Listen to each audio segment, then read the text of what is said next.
Let's party.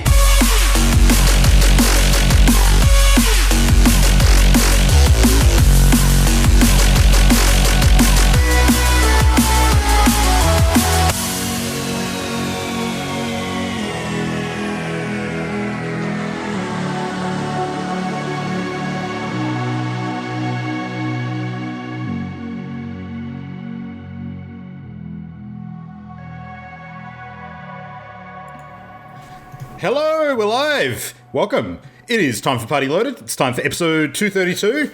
Welcome to our video game podcast where we've got a ton of stuff to talk about tonight. We've all been playing hard. With me, playing hard this week, my name's Luke Retallick. We've got, joining us, playing hard is such the wrong thing to say after our pre-show chat. Nobody will ever know. All right, Matt the Game Dad Diet, and back after their absence last episode, we've got Adrian Chia and Christian Paulson Brown. Welcome back, gents. What's going on? Before we go any further, I got to say, Matt, represent. Moments of triumph, baby. Oh, yeah. Yeah, hell yeah. Yep. I had a feeling you'd be doing that tonight. Moments of barbershop. I got the often overlooked but very esoteric barbershop achievement in Destiny. Moments of Banksy. Does that mean you're a cut above the rest, Adrian, or how does that work? Yes, that's right.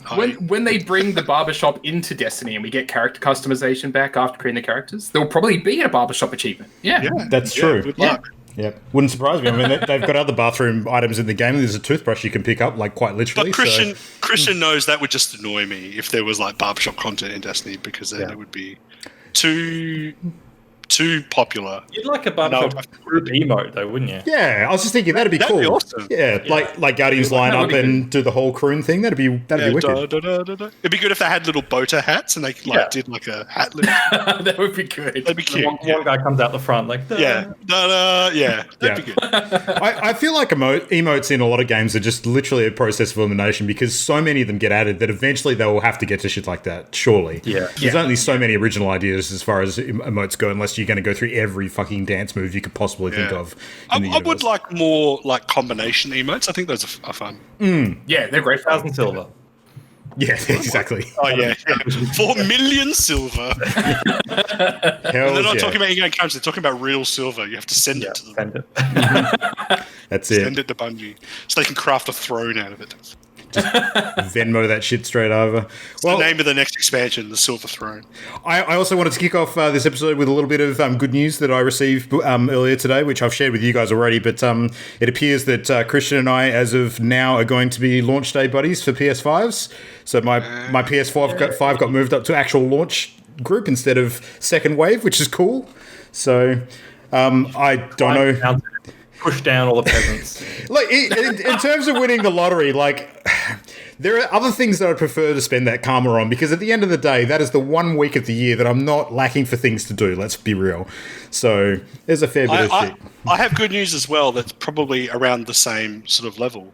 While you guys have managed to secure yourself PS5s, my aircon broke and is going to cost $1,300 to fix. Holy shit! So that's exciting. So what does that 1,300 get you? Does it actually like play Miles Morales? Is it that kind of aircon? Yes, exactly. I'll be able to plug my car into the TV and control Spider-Man with my pedals and my steering wheel. I was really hoping for another Cyberpunk delay, not just so that the devs can stop crunching, but also so that there's more breathing room between PS5 launch and Cyberpunk. So I don't want to be torn away from the PS5 like 3 days after launch. It's an entirely selfish kind of embarrassment of riches situation, isn't it? It's I took the next best approach and just took time off work. So I think that's the logical thing to do. Do everything. Yeah, exactly. Well, as much as I can fit in, it's going to be it's going to be like a platter of tastes without maybe necessarily being able to gorge on any one single meal, but we'll see. That all aside, though, we got tons of stuff that we're playing now. So forget about the future stuff. Let's talk about the now stuff, because I think we've got quite the list tonight. Christian, Adrian, you guys weren't here last episode. Do you want to kick us off, Adrian? Do you want to talk about your... Well, let's. I'll let Christian go first, because I've basically been playing the same thing as him, but he's come further and experienced it fresher than I have. Mm-hmm. So it'd be interesting to have his opinion. Okay, so Adrian's talking about Hades, which Adrian, you did talk about on the podcast a while back when you played it in early access. Yeah. But I mean, Hades is popping off at the moment. Everyone's raving about it online. So I'm not going to cover the details of the game. Everybody knows it's a roguelike where you are escaping out of Hades, trying to get to the surface. But I have definitely, it's been the best roguelike I've played. I haven't played many, and I think there's a lot of things about it that make it much more approachable as a roguelike. A lot of people talk about the fact that like death is actually what progresses the story in Hades. So a lot of roguelikes, there's more of a reset every time you die, and there's not much of much development each cycle. But with Hades, there's such amazing characterization and story development, and that goes on every time you die. You get sent back to like Hades Court. There's a whole cast of characters there that you progress your interactions with, and also as you're playing and going up through the different levels of Hades, you run into NPCs or you have conversations with the Olympian gods who are giving you boons, and it's a stunning amount of dialogue. Like I've played over 30 hours, and I swear to God, I haven't heard a repeated voice line. Yeah, I heard from a guy during the week who reckons that he's done one particular encounter over 150 times and not had a double up. So yeah. I think maybe I've heard Hypnos repeat a line or two. He's like the kind of scribe in Hades Court, but I'm not even sure of that. And there's a lot of dialogue in the game, and it's all masterfully voice acted, and the character art is just amazing too. So I've thoroughly loved my time with Hades, and I know that Adrian will have more to say about how it stacks up with other roguelikes. But I can tell that, like, I remember you talking before, Adrian, about how there are certain limitations placed on the combinations of different abilities you can get, where you have kind of 4 main slots for your attack, your special, your dash, and your call, and you can only get one boon that just flat out changes that ability. Whereas in some other roguelikes, you could maybe stack multiple things that affect your special in different ways, and they'd all combine together. But I feel like Hades does make up for that in other ways. Like there are still different ways that everything can combine together. It just doesn't get as truly crazy as something like Binding of Isaac might. But I think that probably helps balance the game too. Like obviously there is still a lot of RNG in the game, but I think that I've never felt like I've gotten really unlucky on a run and that's screwed me over. So it's not the sort of roguelike where I feel like you have to get good RNG, good rolls to get a really strong like setup. Like you can get by if you with pretty much any setup as long as you're picking the right options. And yeah, I don't know, it's fantastic. Supergiant Games, well done. Yeah, it does. Hades has an interesting progression where, unlike something, if we're going to compare roguelites, let's go to the Binding of Isaac because that's the OG, and you're right in that. First of all, the interactions of the different abilities. Although to be fair, I think Isaac is still the only roguelite that does interactions of abilities to that degree. Because even things like Dead Cells and Rogue Legacy and the countless other roguelites that now exist, I have yet to experience a game that isn't a clone of Binding of Isaac that does that as well. Okay. But I think what Hades does do really well is that it's epitomized by this one mechanic, which is I forgot what it's called. When you die and you come back to life, your Death Defiance. Death Defiance, yeah. Yeah, so Hades has this mechanic where early on you unlock the ability to die once per run and come back to life with 50% health, so you get basically a life to use. And then as you go further along in the game, you unlock more of those up to a maximum of 3, and then using an item, you can get a 4th. And that mechanic enables you to obviously prolong a run. But as you get further and further into the game, you start to rely on those Death Defiances less and less. And that sort of really epitomizes for me what makes it more of a skill-based roguelite than a luck-based roguelite. So like, as Christian was saying in Binding of Isaac, you can have a dud run where you can get a bunch of shit items and it compels you to restart the run to reseed it to get like a good set. In Hades, you almost never need to reseed a run because the way it's balanced is that eventually because you got those 4 different abilities, eventually, once you filled them all out, regardless of what each of those individual boons they're called are, they all tend to complement each other in the end and make you overall more powerful.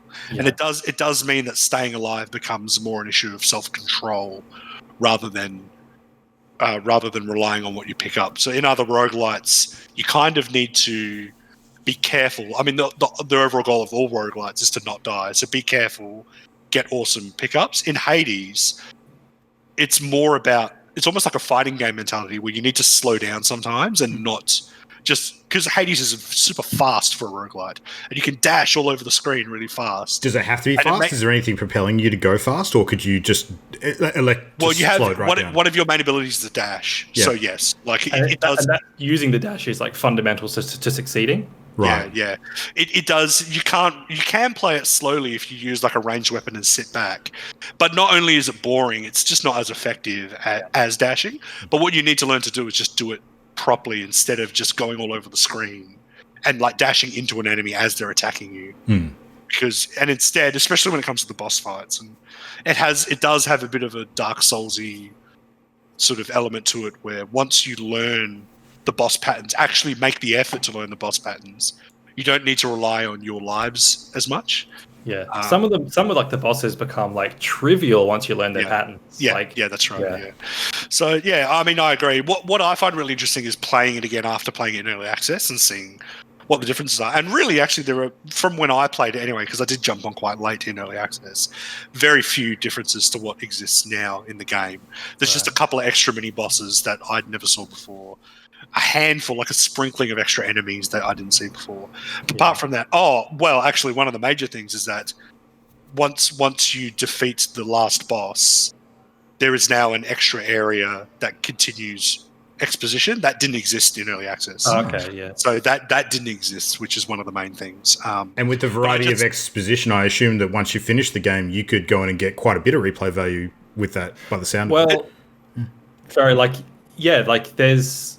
Unlike every other roguelike that I can think of, or maybe I'm wrong, but there's an actual story arc to this game with an ending and an end credits sequence. Right. But even after you've reached that, the story does keep progressing further. Like I've played probably only about 5 hours after the credits, but I'm all the dialogue I'm seeing is new. It's all like post story events of the credits. Still, playing 5 hours after credits, that in itself says quite a bit, I think. Yeah. So like you progress the overall, you progress the character-based story all the time, but you only progress the main story by succeeding and like reaching the end. So you do have to sort of get good at least a couple of times. But as you learn the patterns, like Adrian says, it does get easier, and you rely on the Death Defiance less, to the point where I think my first clear was after like 18 attempts. But then now I just last night lost like a 5 clear streak. So my last 5 runs, I like beat the game on all 5 of those runs. So like, and sure, I have gotten objectively more powerful because there are some upgrades that you get to your character which are just flat out bonuses. But they don't make like a gigantic enough difference to like absorb your skill based improvement as well. And you max those out quite early on. You max those out quite early, yeah. And I can tell, I've noticed like the RNG in the game is designed in a very clever way to help you along on your run. So like when you the Olympian gods that you get boons from, it will offer you those same gods like more with like a higher increased chance the more you take them. So because they synergize together. So if you get like a Zeus ability that when you dash it does lightning, you might get another Zeus boon that makes all of your like enemies that get struck by lightning have like a status effect on them or something like that. So it does offer you the same type of boon like over and over again. And same with like there's a particular type of weapon like upgrade called a Daedalus hammer that's just like a flat out modification to one of your attacks. So like if you've got like a charged bull rush with the shield, it can turn it into like a projectile shot instead of like a bull rush. Or if you've got like an AoE rocket, it can turn it into like a single target hyper damage rocket. Okay. So like big changes to your weapons, but you always get 2 of those. If you choose them, there's always 2 of those upgrades per run and never more. So they do control. So you don't get lucky and get 5 of those super upgrades in a run, or get screwed and get 0. So it is very cleverly designed in that way. The one criticism I have remaining of the game is that there's a handful of resources that you collect through each run, which you can then spend on a number of different things. The game, for some reason, has a huge amount of cosmetic purchases that you can make with a resource called gems. And there's about 5 different resources. One of the best ones is called Nectar, and Nectar you collect as you go through your runs. You might get 2 or 3 per run. You can give Nectar to NPCs to advance their relationship with you, and that unlocks further dialogue. Which is Persona. It's like advancing a social link. Yes, yeah, right. Exactly, yeah, exactly like that. And there's another one There's another one for your stats. There's another one for unlocking abilities, but one of them is called gems, and that appears to be just for unlocking cosmetic layouts in Hades' house, which is the base that you always go back to. And that seems fine, but I'm not compelled to really spend any of those, because you don't spend a lot of time there, and all it does is like change the color of the drapes, put a rug in that corner, put a couch over there. Like, the only thing I could think that exists for is for the people that are like diehard Hades fans and are going to continue to play it over and over and over and over again. Yeah. And I mean, even for me, now that I've rolled the credits, just that psychological effect of knowing that the credits have rolled has made me want to go back and play it less, even though I know there is more story there. So it'll be interesting, because and there is, I mean, the one thing I like is there is some really fantastic potential for DLC for this. Like, the story is just so well written that it could lead onto different things, and there's even some nice little sort of hints at other mythologies in Hades. So there's like kind of like with God of War, where like it's Kratos in the Norse mythology. There's just the tiniest little hints in Hades of like an Asian mythology and other stuff like that. So, you know, it could be fun and create potential, you know. Obviously, it's only just released, so that's, you know, way down the track. But I have a couple of criticisms, as much as I love the game. And one is there is a lack of variety in the enemies, particularly the bosses. Like, I remember playing Binding of Isaac, and there's heaps of different bosses that you can come up against. In Hades, it's always the same boss on each level, so the bosses never change. There is like a modifier you can get where basically after you've defeated the game with each weapon, you can choose to add like modifiers to your runs so that you get like increased rewards with same weapons again. Right. And one of them does change the boss fights a bit, but that's only like there's two versions of each boss fight, and that's it. And yeah, so that could do with some more variety. It feels to me that the obvious, like, if you had this many resources to make Hades, this much of it was spent on like art direction and voice acting, and the remainder is solid, but there's not as much variety in the gameplay as there is in the mess. It's almost like, again, not having played a visual novel, I can't say it for sure, but it's almost like a visual novel. Like, the amount of like highly voice acted character development, it's really surprising. It's like Persona. It's what it feels like. You have the cast of characters, and you talk to them, and then advance the relationship. They have the little animated portrait, and then the text comes up. It's super Persona. You're right, actually. Yeah, it is a lot like Well, shit, I already wanted to play it. You didn't have to sell me even harder on it. My other criticism of the game is that all of the characters are too damn hot, and it gives me strange feelings that I don't know what to do with. Yeah, they are. I've heard that criticism. Yes. Ironically, Aphrodite is not appealing to me. No, but all the other female characters, and even some of the male characters, like Thanatos, I think he's a hot dude. I knew you loved Thanatos. I saw your tweet. Awesome. I saw your ranking. I see your tier ranks. Yeah, I saw your tier rank, and Thanatos was at the top, and I was like, Fuck. And even Zagreus, even the main character, I think is really cool. And like. And I was worried when I started playing that he was going to be like an edgelord, like an emo boy. But he's really only like that with his dad, with Hades. And like all the other characters, he's like really supportive and like upbeat. And he's like, he jokes with them and he calls them mate. And like, He's a good character. I think the two best characters are Dionysus and and Orpheus. For some reason, I really love Orpheus. Who's got the best god bod, if you had to rank? Like muscle bod, or just like whatever floats your boat. I think Thanatos does, but Thanatos, you can't even see his body. He's wearing robes. You know, that robe. Dionysus, man. Dionysus has the best classic body. Yeah. Or maybe Ares. You know, Ares would be. Anyway, Ares is cool. I'm going to find a picture of. They're all great. All right. What else have you guys been playing? I've also, while Adrian does that, I played a bit of Mario 3D All Stars. I've just been playing Mario Galaxy, is what I jumped into most, and it reconfirms it as my favorite 3D Mario game. I think Adrian's just showing us a picture of Dionysus. It's not coming up very clearly.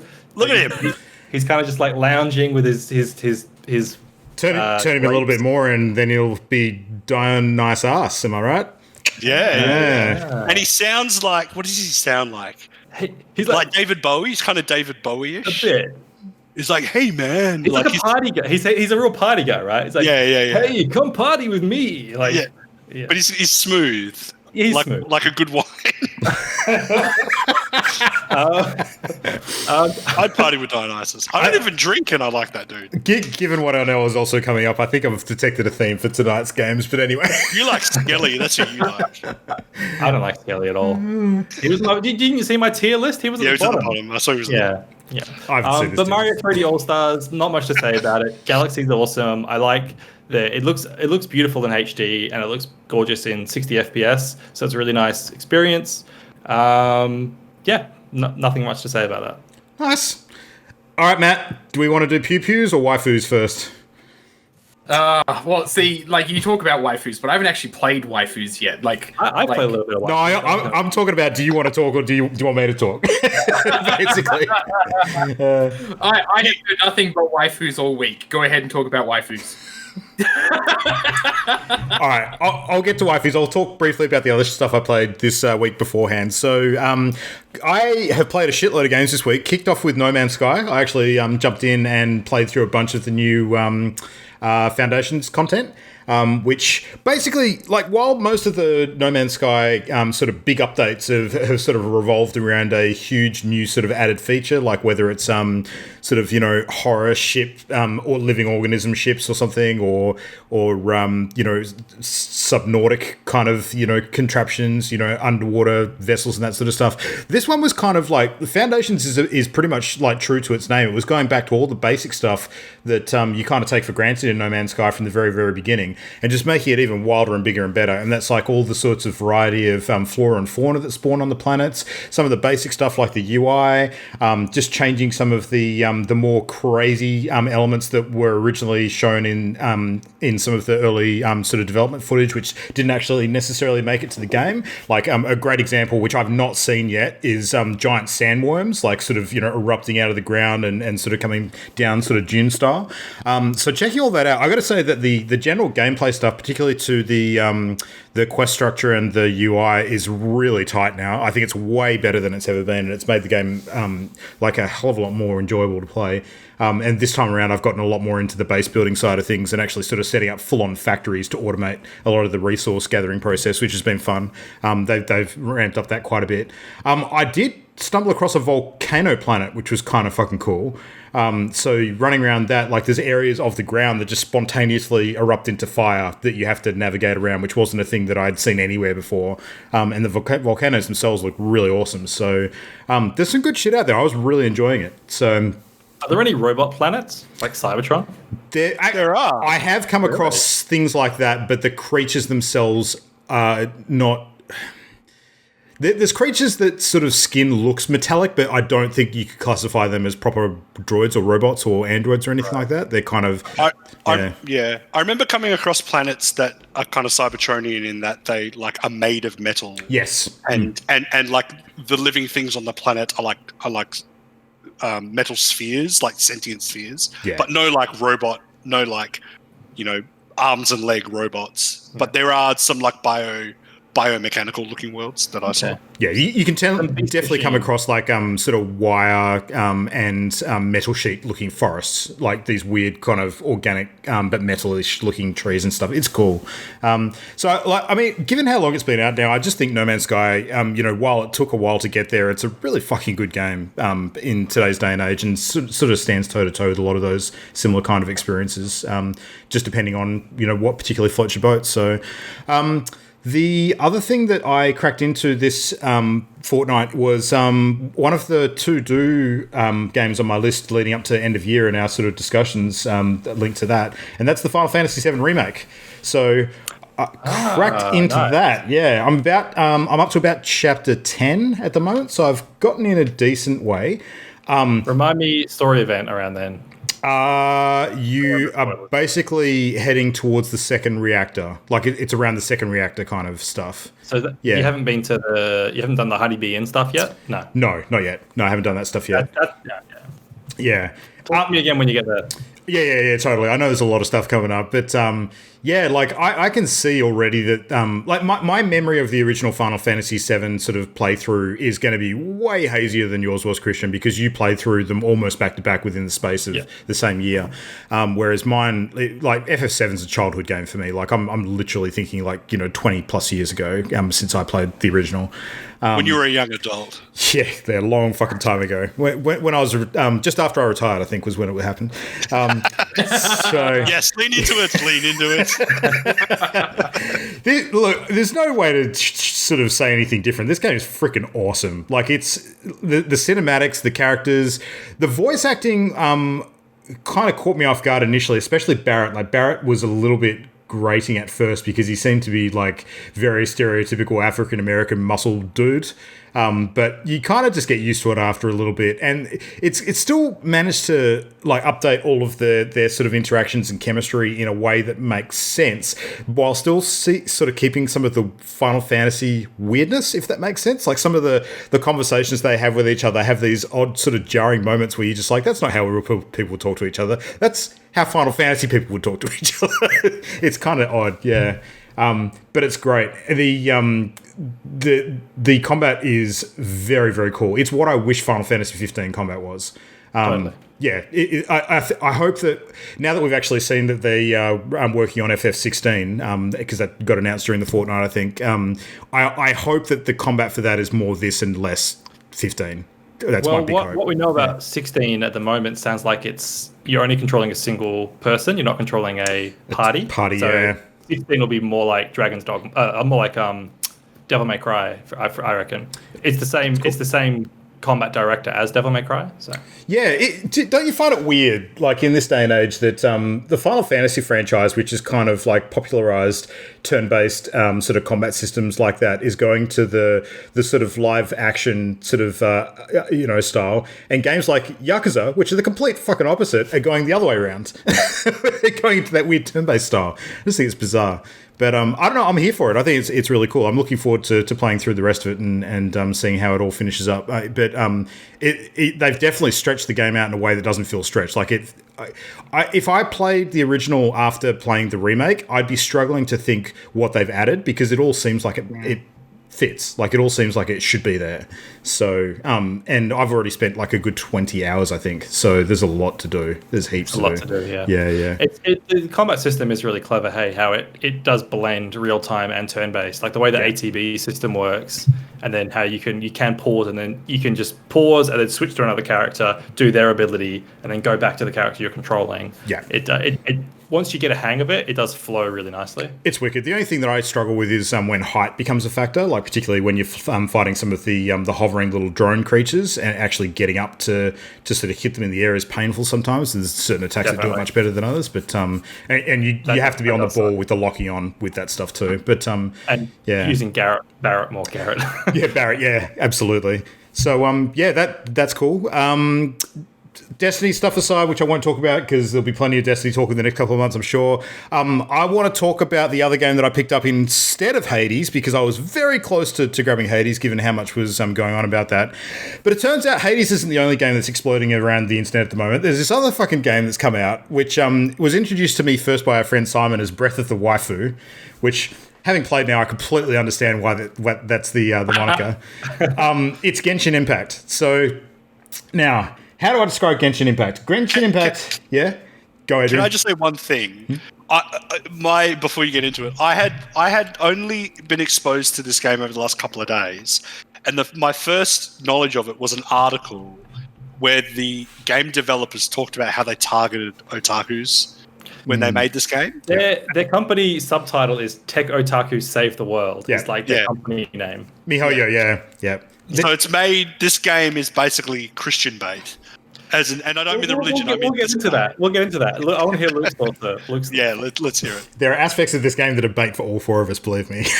They're different aspects. So, and Adrian, I'll get to yours. Don't worry. It's probably what you think it is. So I'll preface this by saying that the game is free to play. It's a gacha game. But it's also a incredibly big open world RPG, which is very combat focused, strangely. And all of those things together, like it seems like massive open world game, gacha system for, getting loot and characters and that sort of stuff, which is very mobile, sort of, loot box kind of centric, designed to get you to spend money and that sort of shit.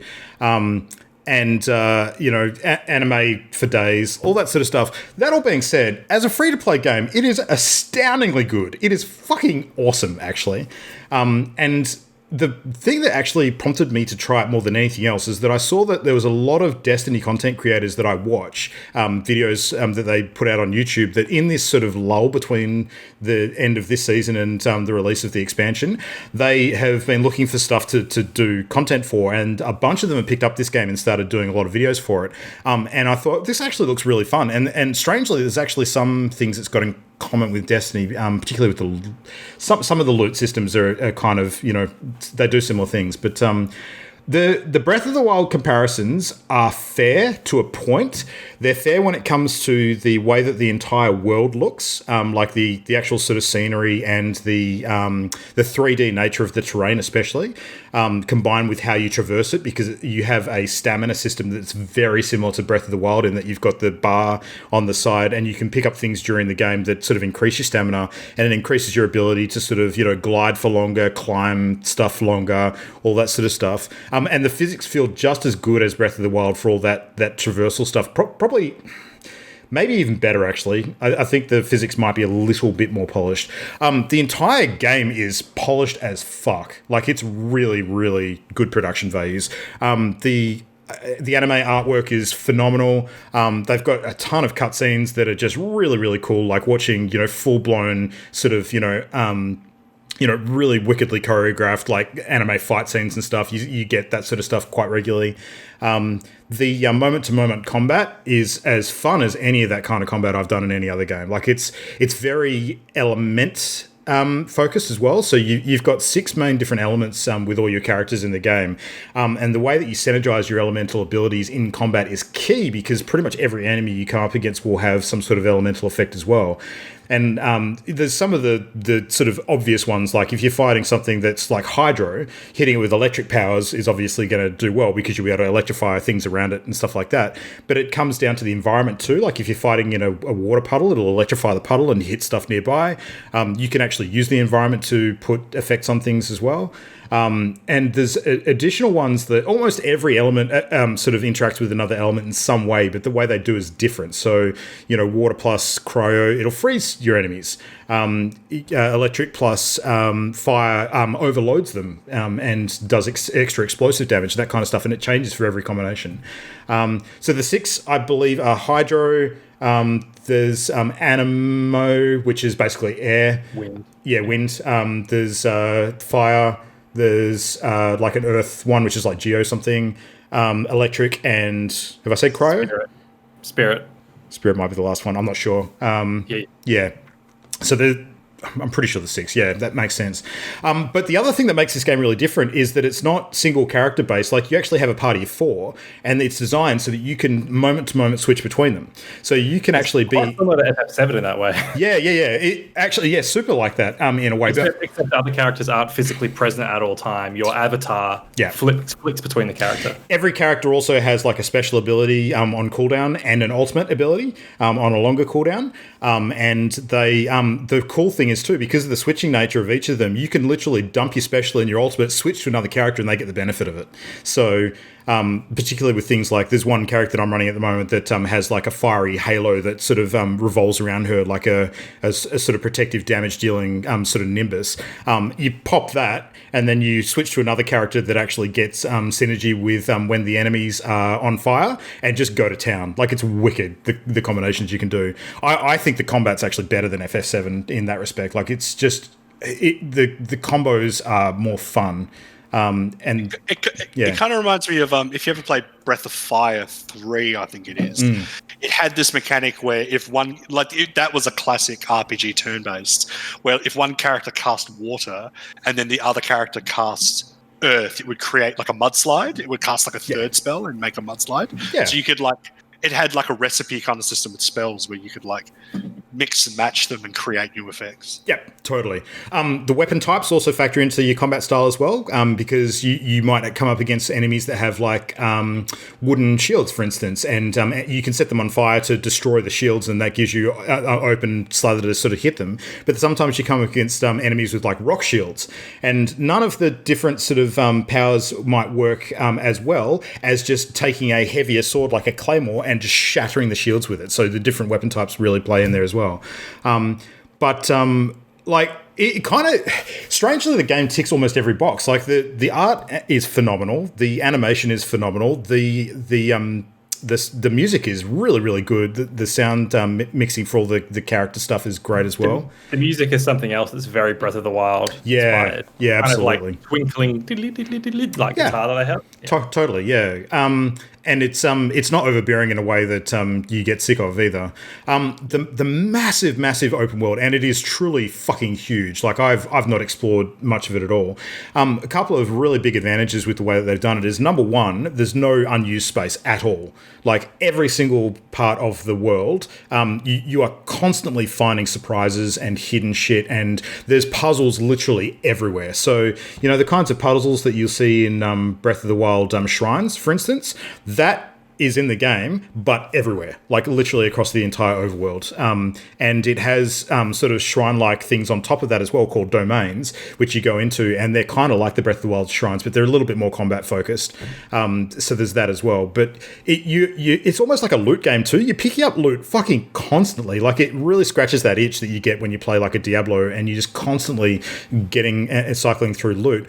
But instead of having stuff that's just trash and you're selling off, like, the way that you upgrade your gear is that you feed other gear into it, like you do in Destiny in some ways. So it's very gacha. Yeah, absolutely. Go, Adrian. Yeah. Question from the class. Adrian Cheer from Party Loaded.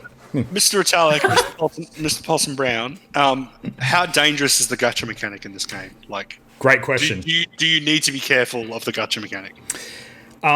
My overwhelming feeling after having played about probably 20 plus hours of it now is absolutely not. I would agree. I've played far less. I've played maybe 2-3 hours, but I have read a lot and heard a lot of people talking about it. And my understanding is that unless once you get to like the tippy top end game, that's when it can make more of a difference. But like playing through the content of the game, it's not important at all. You do have one particular resource that in high-end content, it actually affects your ability to get loot from some of the activities. It's called resin. You actually have to pay it to unlock loot from some of the top-end dungeons and encounters and things like that. But the game incentivizes you for spending it. You can replenish it sort of a few times a day by spending different items on it, and there's some of the items that you can get by sinking real money into the game. But the way that they've done it is almost to encourage you. It's weird. It's built like a phone game in the respect that it doesn't expect you to play it like a console-based or a PC-based RPG. Like, you're supposed to play it for a few hours and then do something else. Like, it's not designed to grind on for 8 hours plus straight, although you can. Particularly in the early game, you absolutely can. But like, when you start running out of that resource, there's plenty of other things to do. You don't have to engage with those activities specifically. You buy more of it. You can, but you don't have to. There's other ways in game to get it as well. As far as the other main resource for getting your sort of gacha character roles go, they're called Primo Gems, kind of the main one, and you spend them to get wishes, which are basically a wish is like a loot box. Essentially, you spend it on getting a loot box. The stuff that you get from those boxes, by spending real money on it, I don't think is worth the investment at all. Like, but by spending the stuff that you get in game on it, which you get heaps, it's absolutely worth the time investment. I have spent zero money on this game so far, and I haven't felt compelled to spend any at all. You are, even though you have played 20, 30 hours for a gacha game, that is still the honeymoon period. Yeah, like it will dry up, and then it will get to the point where to make any more wishes, you'll be playing for 2 weeks, or you'll buy. Yeah. The question I have niggling in the back of my mind is like, how many of this game's virtues are put at the front end to get you hooked at the back end? That's what I'm really curious about. Like, I've watched a lot of content to sort of answer that question for myself, because I had the same questions you guys did, in terms of whether this is going to be that lead in kind of tendril beckoning you into, sort of grab you with all of its money incentive mechanics. The overwhelming impression I'm getting is that unless you are like stupid and have an addictive personality to begin with, and have nothing else that you're playing instead, you're pretty much going to be safe from this thing. Like, I don't think it's going to be an issue at all. It's worth mentioning one of the big incentives of the gacha system is obviously that's how you unlock characters, and each character in this game is a full like character class. So every character has their own like weapon and abilities and super. They're like a unique character class, and so the only way to get that character is to unlock them from the gacha. So you always got a party of 4. And they give you enough through the game that you can just play through with the 4 characters they give you, and you will succeed. Yeah. But there's lots of other cool characters and other cool abilities and stuff, and more powerful characters that you can get through the gacha. Now, the good thing you buy the characters directly or only gacha? There are 2 that you can. Yeah, there are actually 2 that you can. Aren't there like 24 characters or something? So yeah. 2 out of 24. Yeah, there's 24 characters. The 4 that you actually get just playing the game are actually really good. So are you talking about the 2 extra ones you're talking about? Is that the beginner bundle ones? No. There's 2 that you can buy outright using a couple of the additional resources on one of the shop pages. It takes quite a bit of them, but you can buy them directly if you want to. Are they 4 stars or 5 stars?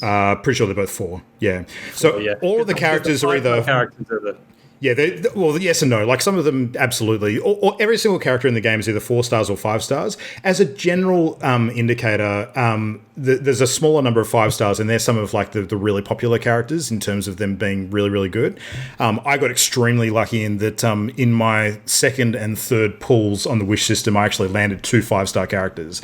I want to put into context how absurdly lucky this is. Okay. Yeah. So to get a 4-star character in each pull, you have a 12% chance of getting a 4-star character. To get a 5-star character, you have a 0.6% chance. So 0.6% chance of getting a 5-star character. It's rare enough that there's a pity mechanic in the RNG similar to like Hearthstone, where if you haven't got a 5-star after a certain number of rolls, then it increases the chance to 50%. The number of rolls in that pity system is 89 rolls. If you haven't got a 5-star character after 89 rolls, they'll increase it to 50%. Yeah. Luke got 2 already, and like there are people who it's mind-boggling that RNG. I was sharing that with Matt now friend Morgan, and they responded and were just like, "What the fuck, dude?" I have a couple more questions because to kind of coalesce this image of the game in my mind is with this tier system of 4 and 5 stars, characters are only 4 or 5, or you can get a 4 and 5 version of each character. No, only 4 or 5. Yeah. Okay, so some characters are flat out better than others. Is that the idea? Yes. Well, it depends on your style and depends on your team as well. Well, it depends because why, if you could have 4 5-star characters, why would you have any 4-star characters? Because there's certain characters you might want to play in your team because of the element sort of combos that you can do. But if there's 24 characters and only a certain number of elements, surely there's enough 5-star characters of each element. There are. Yeah. But another reason, literally, is like waifu bait. So people will want to play their 4-star character because it's waifu bait. Okay. But I looked up like character tier lists to see which are the most powerful characters, and surprise, surprise, the top tier characters are all the 5-star characters. Yeah. Okay. And the starting ones are the bottom tier characters. All right. Is there character customization in the game at all, like abilities, cosmetics? Yes, no? 100%. The weapons are particularly where it comes in. Weapons. Yeah. So you've got a good choice of weapons that you use, but you've also got there's an artifact system where every character can have 5 artifacts slotted to them, and those artifacts give you different bonuses, and you can choose which artifacts to use based on whether you want to focus on defense or like crit chance or straight out attack or elemental mastery and all these other things. Are those just number boosts, or do they change the way you attack? They're number boosts. The actual sort of way that you attack, like the actual abilities and supers and that sort of stuff, that's typically locked. But they never change? No, generally not. That's what each of the different characters are for. Each character is a set of 4 abilities. Yeah, okay. Yeah. Okay, so and then the second question is, what is the end game of this game? What does that mean? I hear it being thrown around like end game. What does it mean in relation to games that are like open world multiplayer games? Because my understanding is that this game is not multiplayer, but you can have more than one person control one of the characters or something. So there is co-op. There is absolutely co-op. So you can actually jump into people's game world and play together, which is cool. It unlocks after a certain amount of progression, though. So it does take a little while to open up the co-op, which I think is kind of a good the way they've implemented it. In terms of what the end game is, it's actually really hard for me to say because the game's so new. They're still adding stuff to it, like they're adding content to it. And given how much it's exploded, I think they've probably ramped up their content release plans quite a bit. Like just the last couple of days, they've added a new sort of mode into the game. That it's not an end game activity. It's kind of like a to give you an idea. The game has a whole bunch of different progression systems. There's your adventure rank, which is like your world ranking. You've got world tiers on top of that, which is where all of the enemies in the entire world start leveling up to sort of match your level, kind of similar to how the Division does it. And that goes, your adventure rank goes all the way up to 70, I think. Individual character ranks go to 70, and there's sort of points at every 20 or 10 ranks where you actually have to get certain items to unlock the next bracket. So it takes you a while to get those items to unlock the bracket. And it's a similar structure to all your weapons. Your weapons can be leveled up to that point as well, and they've got different tiers that you have to unlock by getting things as well. You can also enhance them, which is feeding the exact same duplicate weapon into the same weapon to unlock additional abilities. You feed duplicate characters into themselves to unlock extra modifiers. So in that respect, getting duplicate characters, like when you roll the dice on the gacha, is not a bad thing because getting a duplicate is actually really good for some things. Actually, for most things, getting a duplicate. I'm familiar with the gacha good. Mechanic. Yeah, I've supped at the teat of that cult. Yeah, certain games do it much better than others, and I think this is definitely the top end in terms of how well. Like an alcoholic that's been clean for several years but is eyeing off the bar. I'm just trying to work out. Yeah. How this sets itself apart from being just a pure cash grab. There is no disguising the fact that if you want to spend money, the game is designed to try and get you to buy wishes. No argument you can play it without that, but there's certain personality types, certain people who, if you want that thing, if you want that character, people will dump money into it. Yeah, and so is the game better if you spend money? No, I don't think. I really don't.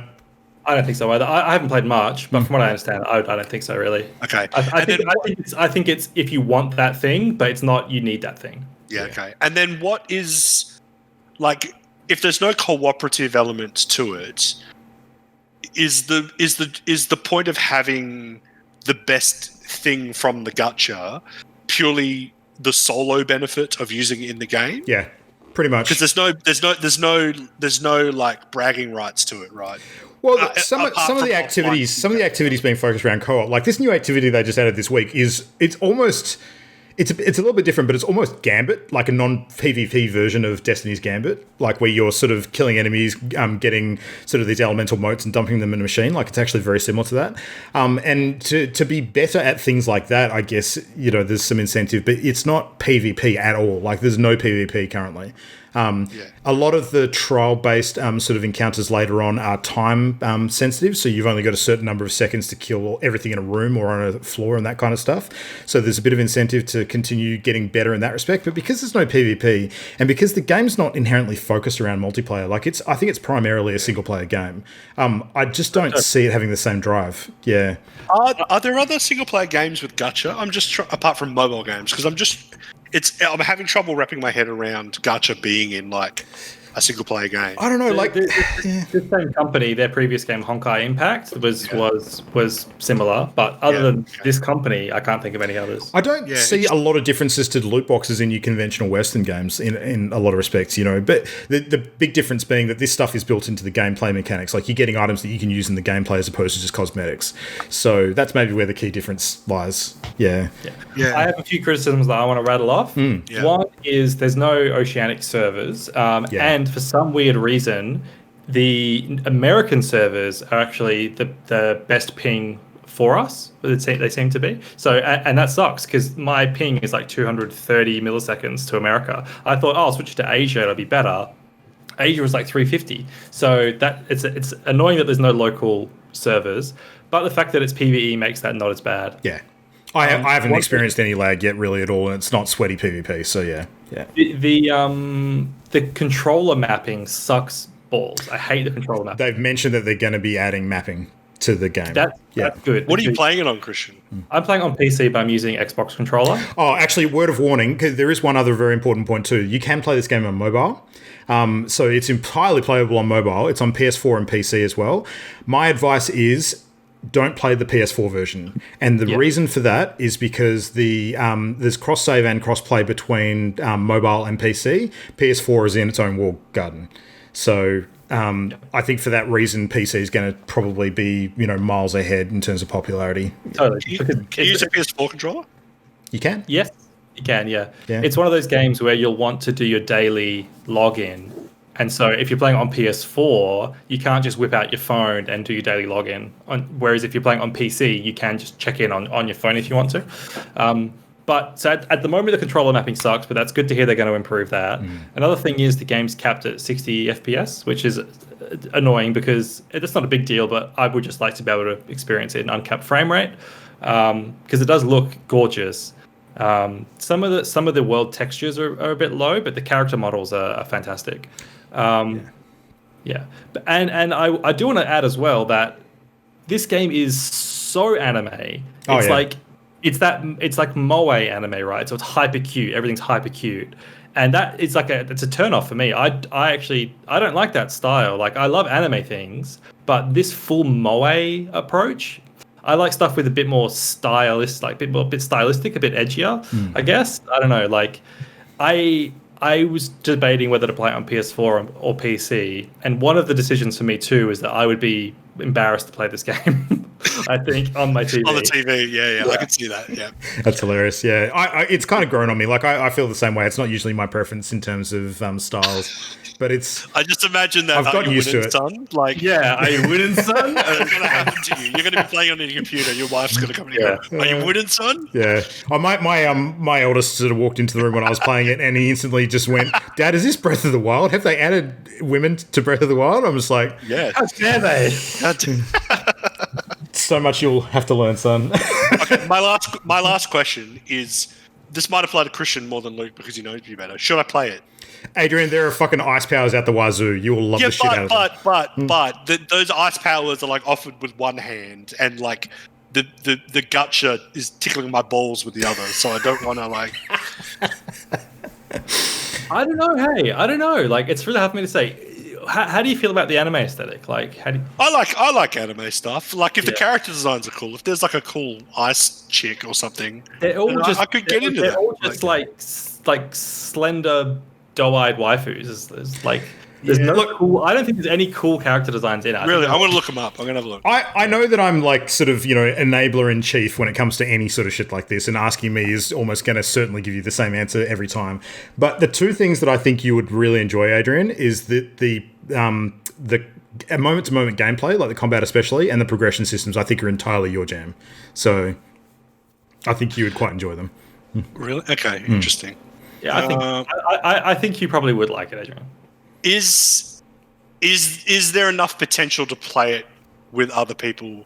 Because what eventually got me keen on Destiny was playing with other people, but this game doesn't have that, right? There's no real. I suspect they're going to add more over time, like because this new activity is a good sort of indicator of where they might be heading in terms of providing more incentive to co-op. So, yeah, I highly doubt I'll stick with this game long term at all. Like, I see myself playing it for maybe 20-30 hours, but well, no, for when you talk about a live service game, right? Fair enough. Yeah. Don't spend money on this game. Like, it's 100% free. Don't spend money on it. Like, the return for investment spending on it, I don't think is worth it. But as a free game, fuck yes, it's worth it. It's really good for paying nothing. Yeah. I'll check it out. If it's free to download and try, then I guess I'll do that. But yeah. And Matt, I think that for you, it more comes down to whether other things in your life are more deserving of the time that you'll spend on it. So, quite honestly, like listening to this whole conversation has made me go, are your eyes glazing over? That is exactly what's happened. Like, this has been 30 minutes of my eyes just like. I actually think that if you did play it, there's probably a certain amount in it that would scratch your WoW itch to a certain extent. But I don't think so. I scratched the shit out of that itch, and I had to get surgery for it, and I never want to touch that itch again. Yeah. Well, Matt, tell us about your itchy trigger fingers instead, perhaps. What's been going on? So I guess I'll start off with the thing we streamed last week. So it occurred to me that we haven't actually talked about that. We finished Halo 3 ODST. And like it was basically like, it was 2 weeks between the time we started it and we finished it.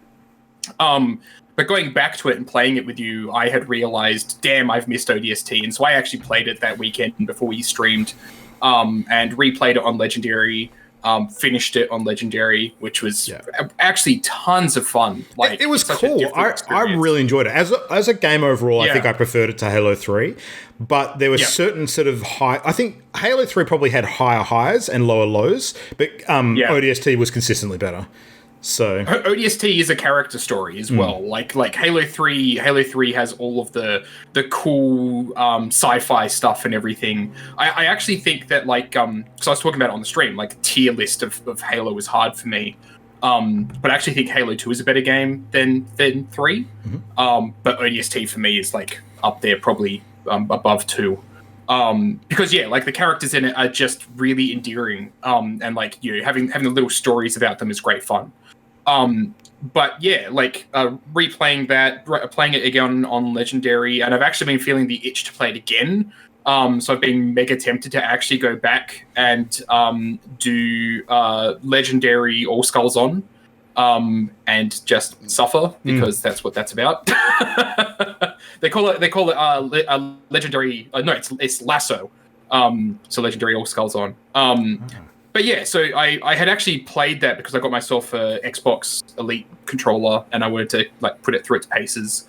And what better way than with one of my favorite games? Is the controller worth the expense now that you've spent a bit of time with it? Yes. Yeah. I would say yes. Like I'll actually show because I've got it right here. So you can see like the controller I've got. It's actually got one weirdly tall joystick on it. That's the one I actually use for aiming in first-person shooters. And so by using the taller joystick, I don't have to actually move it quite as far to be more precise. And the moment we were doing Firefight and I was doing sniping was the moment I was like, oh, this controller was so fucking worth the investment. Was because that's when I could feel like the fact that I was able to aim more accurately because I swapped out that controller bit 100% was worth it. But it also comes with a really, really nice carrying case. It actually has a USB port in the back, so you can actually plug the carrying case in and charge the controller inside the carrying case, which is really nice. But yeah, no, it was really, really good to play that with the Elite controller, and I'm going to have it there for so many other games that the fact that I just swapped those bits and pieces out, because I did actually customize it for the other game I'll talk about, which is the one I kind of want to focus on. But yeah, ODST, really, really good. The other thing I've been playing a lot more recently, and I'm not going to talk about it too much, is Minecraft. Like getting back into that has actually been tons of fun. Minecon just happened the last time I played the other weekend. They had a whole bunch of news. Yeah, because they show the trailers for it. And I didn't actually start playing it because of that. I actually had friends that started up a server again. Yeah. As a quick note, though, Matt, because this actually hails back to when you and I were playing Minecraft Dungeons on stream. A big part of our conversation playing that game was, wouldn't it be good if a lot of this shit actually made it into proper Minecraft? And as of the Minecon announcements, it seems like a lot of that is going to happen. So, yeah. It does look like it, yeah. But getting back in there, like when you first started off, like I found a village, I made myself a little tree house thing, and I'm building myself up. And it's funny, like I'm operating on the old rules of Minecraft, and then I was going through like the crafting list, and I'm like, what the fuck is that? You know, like what a smithing table? Like what the shit's a smithing table? Like what do I use this for? Oh god, like, you know, it's like, okay, there's a weird like saw thing. Like, is that for no? That's for stone. What the fuck? I felt what the fuck is this? Way. Yeah, it's disorienting. Like, I don't dislike it. I actually feel like I'm discovering things in Minecraft again. And I don't know where I'd be without that fucking crafting book. Like when they first added it, I was actually really against the idea of the crafting book when they first added it, but now going through it and seeing how much shit you can make, that game would be impossible without it. Yeah, you'd have to play with the wiki open permanently, and that's not a great experience. Yeah. But I still play with the wiki open because it's like, what the fuck is that? And there's no explanation for what it does. So you still have to go and look up what that thing does. And I don't dislike that. It kind of encourages a little bit of experimentation and that sort of thing. And you can kind of assume, like, okay, well, the smithing table, like, there's probably going to be something related to my tools or weapons, and I'll use it for that. But yeah, no, it's been good. I'm kind of getting back into it. I'm mega looking forward to the next patch where they're going to add a whole bunch of other stuff, like caves and cliffs or something like that. They're calling it. Yeah. I'm looking forward to that. But the big one I wanted to kind of focus on tonight, which I played and finished the single player of, was Star Wars Squadrons. And this is hard because I have emotional whiplash with Star Wars Squadrons. Ooh. When I finished it, I was like, wow, okay, there's a contender for Game of the Year. Ooh. Because I really fucking liked it. And then I tried the multiplayer. Oh. And I really fucking hated it. Right. They have a couple of different multiplayer modes. The competitive multiplayer, I played a couple of rounds of that, and it's fine. But the big one that's actually kind of interesting is this game mode where you both have, like, it's Imperials versus Rebels. You both have capital ships that you're defending, and it's kind of like this wave-based thing, right? So you're taking out ships on the way in that are defending the enemy capital ship. And you're also trying to defend your defensive ships and your capital ship. And there's kind of like this push and pull thing going on. So as you destroy enemy fighters, you gain access to their, like, they get put on the back foot, you get on the offensive, you take out their defensive ships, and then you can start taking out their capital ship, and vice versa. So they can start attacking you. If they take out enough of your fighters, then they have you on the defensive, and you're basically trying to defend your ships while they are now able to attack your big ships. And it's such a cool idea and concept, like, but it's so badly executed. So it encourages you to do the tutorial. The tutorial is fine. And then it's like, before you start playing online with other people, you should play against some AI to get some practice in. But it's fucked, to put it in a word. Okay. I don't know what is going on. I played and finished the game on pilot, which is basically like normal difficulty. But in that game mode, there's two difficulties, and it's easy or normal. They actually name it after the same difficulty modes they had in single player, which is weird. But I set it to normal because I'm like, okay, well, I finished single player in normal, and I actually would go back and replay it on a higher difficulty, so it shouldn't be a problem. And every single game I've tried, and I've done like 5 separate games of it now in that game mode against AI, every single one of them, we got obliterated. Like the enemy AI was pulling off maneuvers that you as a player cannot pull off, where like you would go and you try to, if you take a turn, unless you're using what they call drifting, which is basically like you use your boost, you drop your engines that you can actually drift around corners. Tokyo drifting? Tokyo drifting, but in space, yes. That's basically what it is. Yeah, unless you do that, but you're still moving, whereas the enemy AI will fly forward and then stop, and then instantly turn 180 degrees and shoot off in that direction. Like they don't have a turning circle. Is it because you don't have a 5-star TIE fighter? No.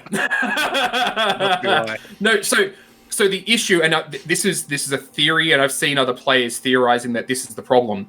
When you set it to normal, it's setting your friendly AI to normal, but the enemy AI isn't getting correctly set, and they're on elite difficulty. So like the game's hardest difficulty mode. And so you as a player, because your friendly AI are just getting trounced by the enemy, like you can be the best pilot in the world. Like I one of the games that I played, I had taken out 50 of the enemy fighters, which should have won us the game just by virtue of the fact that I was constantly pushing the enemy back. But we got obliterated. Like there was basically no defending against them. And I was reading through other people's experiences where they were saying they actually had a team of 5, so themselves and 4 other players, and they were still getting their asses kicked by the normal enemy AI in that game mode.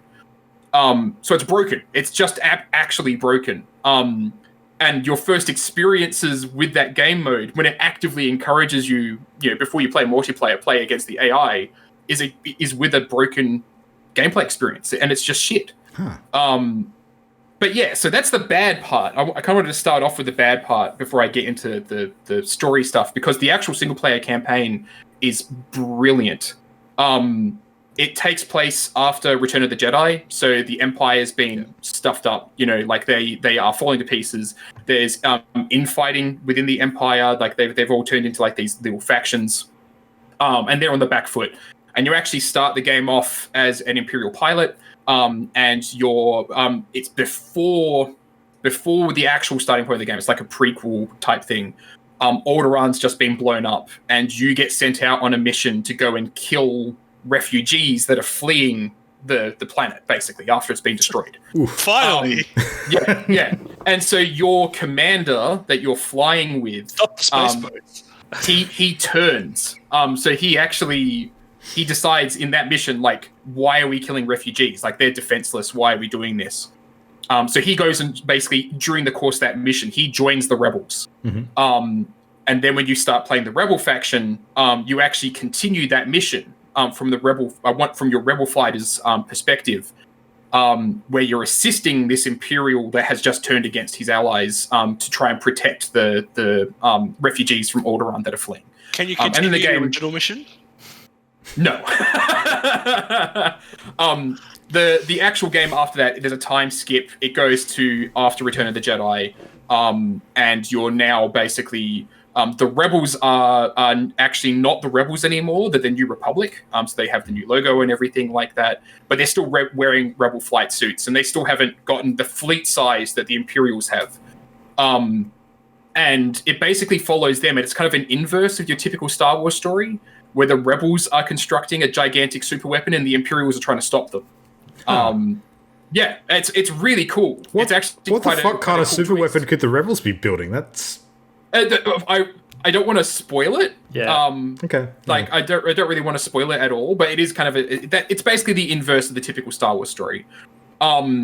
So you basically play both factions through the campaign. So you'll actually play as the rebel factions on rebel missions. And then you'll go and see the other perspective, not in the same mission, but in a separate mission, and you'll play it as the Imperials. And you'll kind of see what both sides are doing. And it's awesome. Like, you actually get to see the perspective from the rebels where they're still scrappy. They're still kind of scrappy upstarts. They're basically going out and trying to destroy Imperial ships and everything to salvage them, but they're still outnumbered. But the Imperials are infighting so much, and trying to vie for power within the Empire, that there's no real control there. There's actually a couple of missions where the Imperial faction that you're working for tells another Imperial faction, hey, we're going to be here, we're going to do this thing, don't intervene. And then that other faction turns up and you're like, oh, for fuck's sake. So there's actually an Imperial mission where you're trying to, this is kind of spoilery, but it's not massive spoilers. You have to cover it, Christian.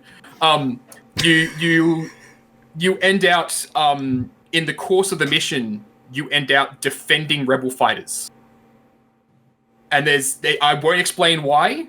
You're defending them against other Imperials. And it's like, it's this really like, oh, this is fucking cool, you know, like, the Republic aren't thanking you for it. They're shooting at you too. So you're basically in between Imperials trying to kill rebels that you're trying to protect, and it's fucking great. It's great fun. It's a super great point in the timeline to kind of choose to base the whole thing around. Where the power balance is a little bit more even between the two. Yeah. And they get to do some really cool stuff with the Empire. The ships, I should say, the game doesn't control like a simulation. It's arcadey, so it's kind of classic space flight arcadey stuff. Have you tried it in VR? No, I haven't, and I have actually heard. No, I've heard that VR is the way this game should be played, and that it's actually easier in VR because when you're piloting and you've not got a VR headset on, your vision is locked forward on the crosshair. Whereas if you're in VR, you can actually, like, you know, if an enemy ship flies over your head, you can look up to where they went and follow them. Yeah. It also gives you that pilot, the sort of sci-fi fantasy as well. Yeah. And like the interiors of the ships are so gorgeous. Like they are just wonderfully modeled. And yeah, like the actual space fighting mechanics are great. They do this whole thing where very Star Trekky, you're actually kind of managing your ship's power systems. So like if you're in an Imperial fighter, you don't have shields, so you don't have to worry about shield systems. You only have speed and weapons. And you can just like blast it all on speed, and you're doing a lot of dodging when you're Imperial ships. And you can push all your power into weapons, and you can actually boost your weapon powers even further when you're in an Imperial ship. So they become very, very aggressive fighters compared to the Republic ships, who do actually have shields. And quite often, like in the Imperial ships, in the Republic ships, I should say, I'd find myself just like, okay, I'm just going to put all my power in shields and just bomb the shit out of this Imperial Star Destroyer, right? Because I'm going to get attacked from all sides. And so there's a lot of strategy outside of just the dogfighting mechanics about how you manage your ship's power systems and such. And yeah, like it's great fun. There's so many cool controls, like the drifting I was talking about earlier, which they have a little tutorial in the campaign. It's kind of hard to master. But once you do master it, oh god, it's fun because you're basically like you just zip forward really freaking fast. Then you cut your engines and you twist the ship around at high speed. And if you have somebody that's trailing you, you pull off that maneuver, like you just blow them out of the air when they least expect it, while they think that they have you on the ropes, basically. Has it got any of that stuff from the original X-Wing versus TIE Fighter, where you actually have to pull power away from your weapons to your shields and back and forth and that sort of stuff? That's exactly what I was talking about a second ago. Like, you are actually balancing your ship's power systems. But that's like by the second you're doing that, as opposed to... Yeah. Okay, all right. Yeah. So like you're actually swapping between those systems. So it's like if I want to do that boost, I might swap my power to my engines, which is going to make my weapons pretty much useless. But I don't need them while I'm running away. And then pull off a maneuver where I rapidly swap back to weapons. If I'm in an Imperial ship, I can even boost the weapons further, and get the jump on a Republic ship that was actually tailing me a moment earlier. Okay. Yeah, so it's great fun. There's so many missions in there as well where they do the typical Star Wars thing of fly inside the thing and blow it up and then escape while it's exploding. Yeah. And those sequences are fucking great. They're actually really, really good fun. And yeah, like overall, the game's single player is fantastic. It's worth picking up just for the single player campaign. But the multiplayer aspect of it just makes the game fall apart, and it's really disappointing. Yeah, Christian, what's up? I have a very specific question that's only important to me.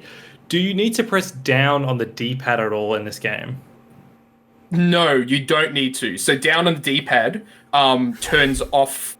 So the D-pad, what it's used for is your ship's energy systems. Okay. So left is like speed, up is shields, right is right is shields, up is weapons, maybe.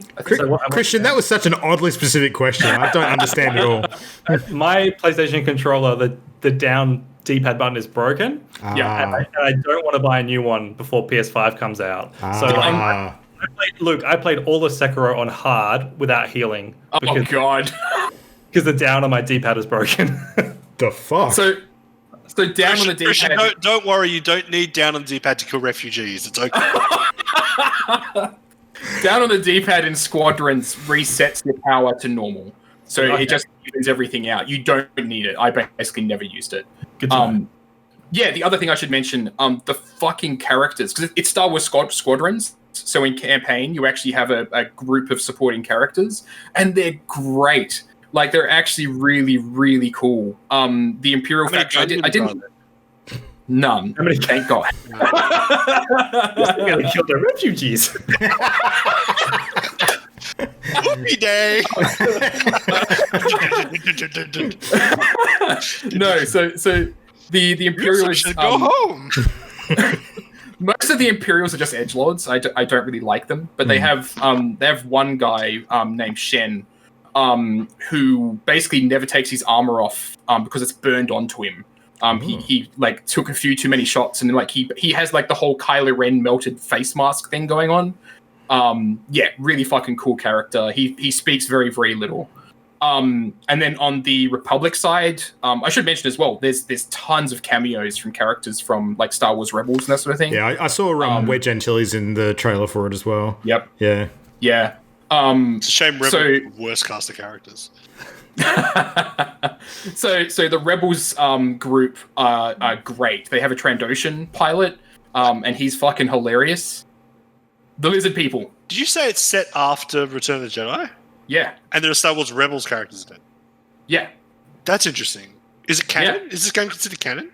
I suppose it is, yes. Yeah. I think that Disney and Marvel took the direction at some point with their video game IP that everything from that time onwards is canon. It's canon. Yeah. Because that will be the first appearance of Rebels characters in that timeline. Yep. In that game. Doesn't the ship from Rebels appear in it does, yeah. But there are no named characters. Yeah, it could be somebody else.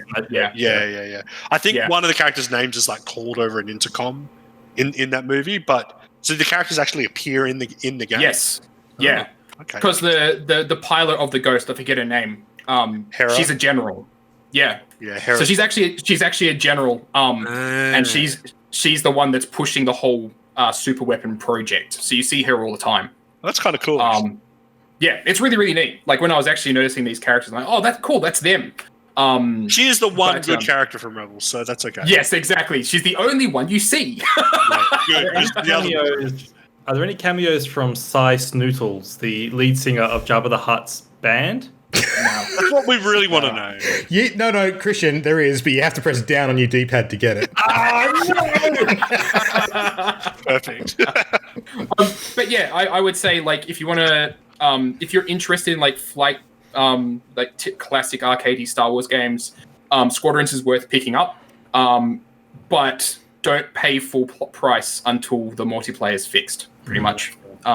Yeah, otherwise, like I say, Whiplash. I really wanted it to be close to my game of the year, but I think you sold me on it. Fell apart. Yeah. Cool, I'm glad to hear. It's actually one of the ones that I was also considering playing this last week, because holy shit, have we not reached the point of the year where there's like a plethora of choices. But I still want to play it, so... Campaign is short. It's like 6 to 8 hours. It shouldn't take long to finish. Okay. Yeah. Cool. Yeah, and how many of those hours consist of notes? There's no gacha mechanics, Adrian. Okay. Or waifus. Are there any 5-star destroyers? No? No. Okay. There are 5-star destroyers. Okay. There you go. All right. Go, Adrian. Last one. Just very quickly, just to cap this off, I also... I just looked at the list of the Genshin characters, and I don't want to play it, because none of the ice characters are waifu-y enough. They're either kids or dudes. 2, I played Mortal Kombat again because they've released the second combat pack. So there's new characters coming out for Mortal Kombat 11. Melina, Rain, and Rambo. Does Rambo excite you? Sorry, does Rambo what? Excite you? No, Rain does, because I really like Rain. Melina's interesting, just very quickly, because Melina stands are a thing, and they're still not happy because she looks too different from when she did last time. So let that. I love conversation. One of my friends, the Mortal Kombat thing. They were based like, so Mortal Kombat is doing the Avengers if your dad chose the characters. What? Like Rambo, Terminator. It is that, yeah. Because Warner Brothers owns NetherRealm Studios now, they're able to pull on all these IPs, so they're able to use Arnold's likeness. They're able, because Sly's voice has been confirmed for the game. So, well, what the fuck else is he doing? You know? Well, dying a slow, irrelevant death. Ooh, oh, wow, that's all right. That's cold. He'll star as a refugee in an upcoming game. Money and surrounded by beautiful ladies. Yeah. Have you seen his daughters? No, they're not children. Are they 4 or 5 stars? Oh, God. I have ice power. Moving on. If Sylvester Stallone's kids were in Genshin Impact, then maybe I'd play it. All right, industry news time. We got a couple of quick ones tonight because we're running long. Christian, you want to kick us off with the breakdown? Rather attractive. Yeah, I know. I told you. Okay, my news item is really quick. Sony put out a little video where they basically tore a PS5 apart and talked about some of the features. It's the mechanical design department vice president who did it. And there's just a few cool little things in there that I liked.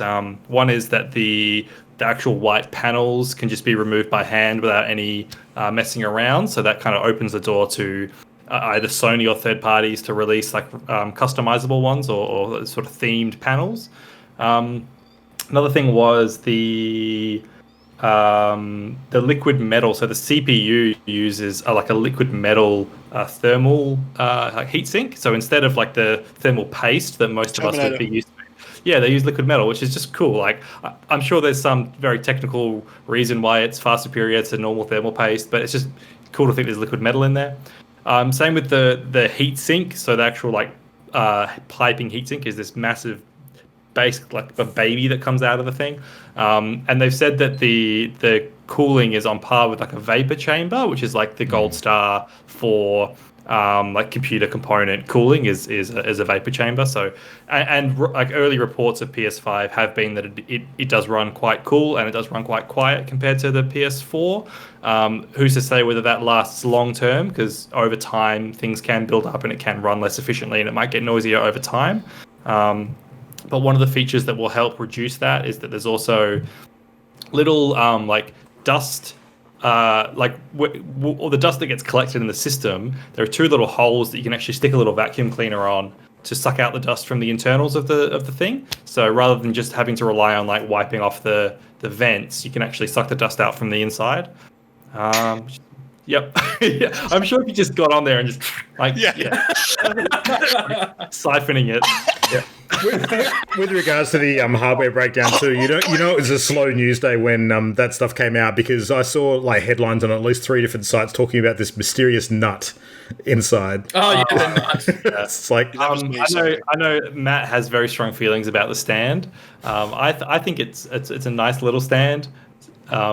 But one of those stand apologists, aren't you? I'm a stan. Yeah, I was going to say, I don't stand the stand. The last thing I wanted to mention was the replaceable or the expandable memory. So Microsoft have gone they're selling their own proprietary expansion. Yeah. Sony have flipped on what they did with the Vita, where that you can use any PCI 4.0 SSD. So I just recently bought one. This isn't for a PS5. This is for my PC. But this is one of the M2 SSDs that you need, and they are lovely little things. And so it's nice to see that you can pop one in the PS5. How big is that one, and how much does that set you back? This is 1 terabyte, and it was $199. Yeah. Okay. Interesting. Yeah. So to clarify, it's not I don't just have issues with the stand. I think the whole console is just over designed. Oh yeah. Yeah. Like I had mentioned it before. I'll mention it again. I'm not going to buy a console that I can't rest a coffee cup on top of. Like, and the fact that the stand requires me to pull out freaking power tools to realign my console, just come on. But it's not like, Editor's note, it does not. It does not require power tools. It requires tools. You need a screwdriver, which comes with it. Oh, yeah, cool. It comes with the tool that it still requires for the stand. I mean, honestly, smartphones are the same because a lot of smartphones come with the thing to take it out the SIM card. So I didn't even want to mention the stand because I didn't want to get into this. But like, seriously, this is 1 minute of your time, which will sit in that position for 10 years. Like, it's not like you have to do it every day. Yeah, literally 10 years because you'll wedge it so hard into that entertainment unit that there's no fucking getting that thing out again. So, honestly, I would take the fins off and then put it in the entertainment unit because I'd be way happier with that. It is cool that the fins are easily detachable though, because that opens up some ideas for putting customized stuff on. So I my whole issue with the stand and everything, it's not the reason why I'm not buying it. It was just that whole thing of saying like, okay, like it's. I could fit an Xbox Series X inside of it. It's so freaking big, and the fins are just annoying to me. I'm not going to buy it for that. Can you do this with an Xbox Series X? Now I can go and pour my Coke into my console, and nobody will ever know why I'm snorting out the back of it. Suck it out. I'm just cleaning the dust. It's just dust. Yep. All right, related stuff. I just wanted to quickly mention that there's been a big update that's gone live to really kind of refresh the way that PlayStation are approaching the trophy system. So people who like chasing trophies will probably find this is pretty good news because they've basically lengthened the progression quite a bit in terms of how the point system for the trophies work. So the way that it typically worked before is that you had your bronze, silver, gold, and platinum trophies on a count-by-count basis, which contributed towards like an overall level for you. And that level was usually quite low. I think my level's only around the 10-ish mark or something like that. Christian, yours is a couple of points higher, I think. Don't know exactly what now. Mine was like 12 or 11 or something. 12 or 11 or something like that. They've basically made it so that now those trophies incrementally make that level a lot bigger. So I saw that like Greg Miller being a good example because he's a notorious sort of PlayStation trophy whore. He had like 100. He's still alive.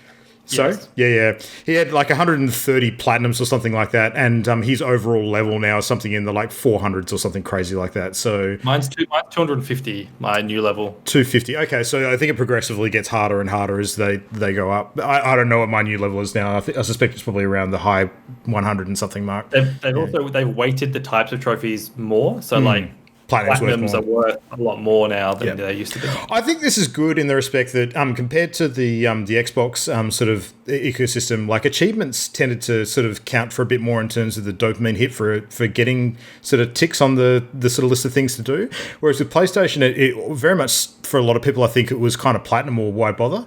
But now it actually gives you a good reason. Yeah, the old levels just took way too long to rank up. Like I've whatever it was, 12 or whatever. I'd been on that for probably like a year, and so there just felt like there's no progression, as you say, other than getting a platinum trophy. Whereas now it's like each game might add 1 or 2 to the overall score. So. Yeah, which is good. And I think it's good to show progress over time with that kind of thing. And I think enough people care about it that it makes a difference. And I find myself. Like, I will often go after a platinum because I like the idea of that kind of progression, but I also often find myself going, I wish they had this on Switch.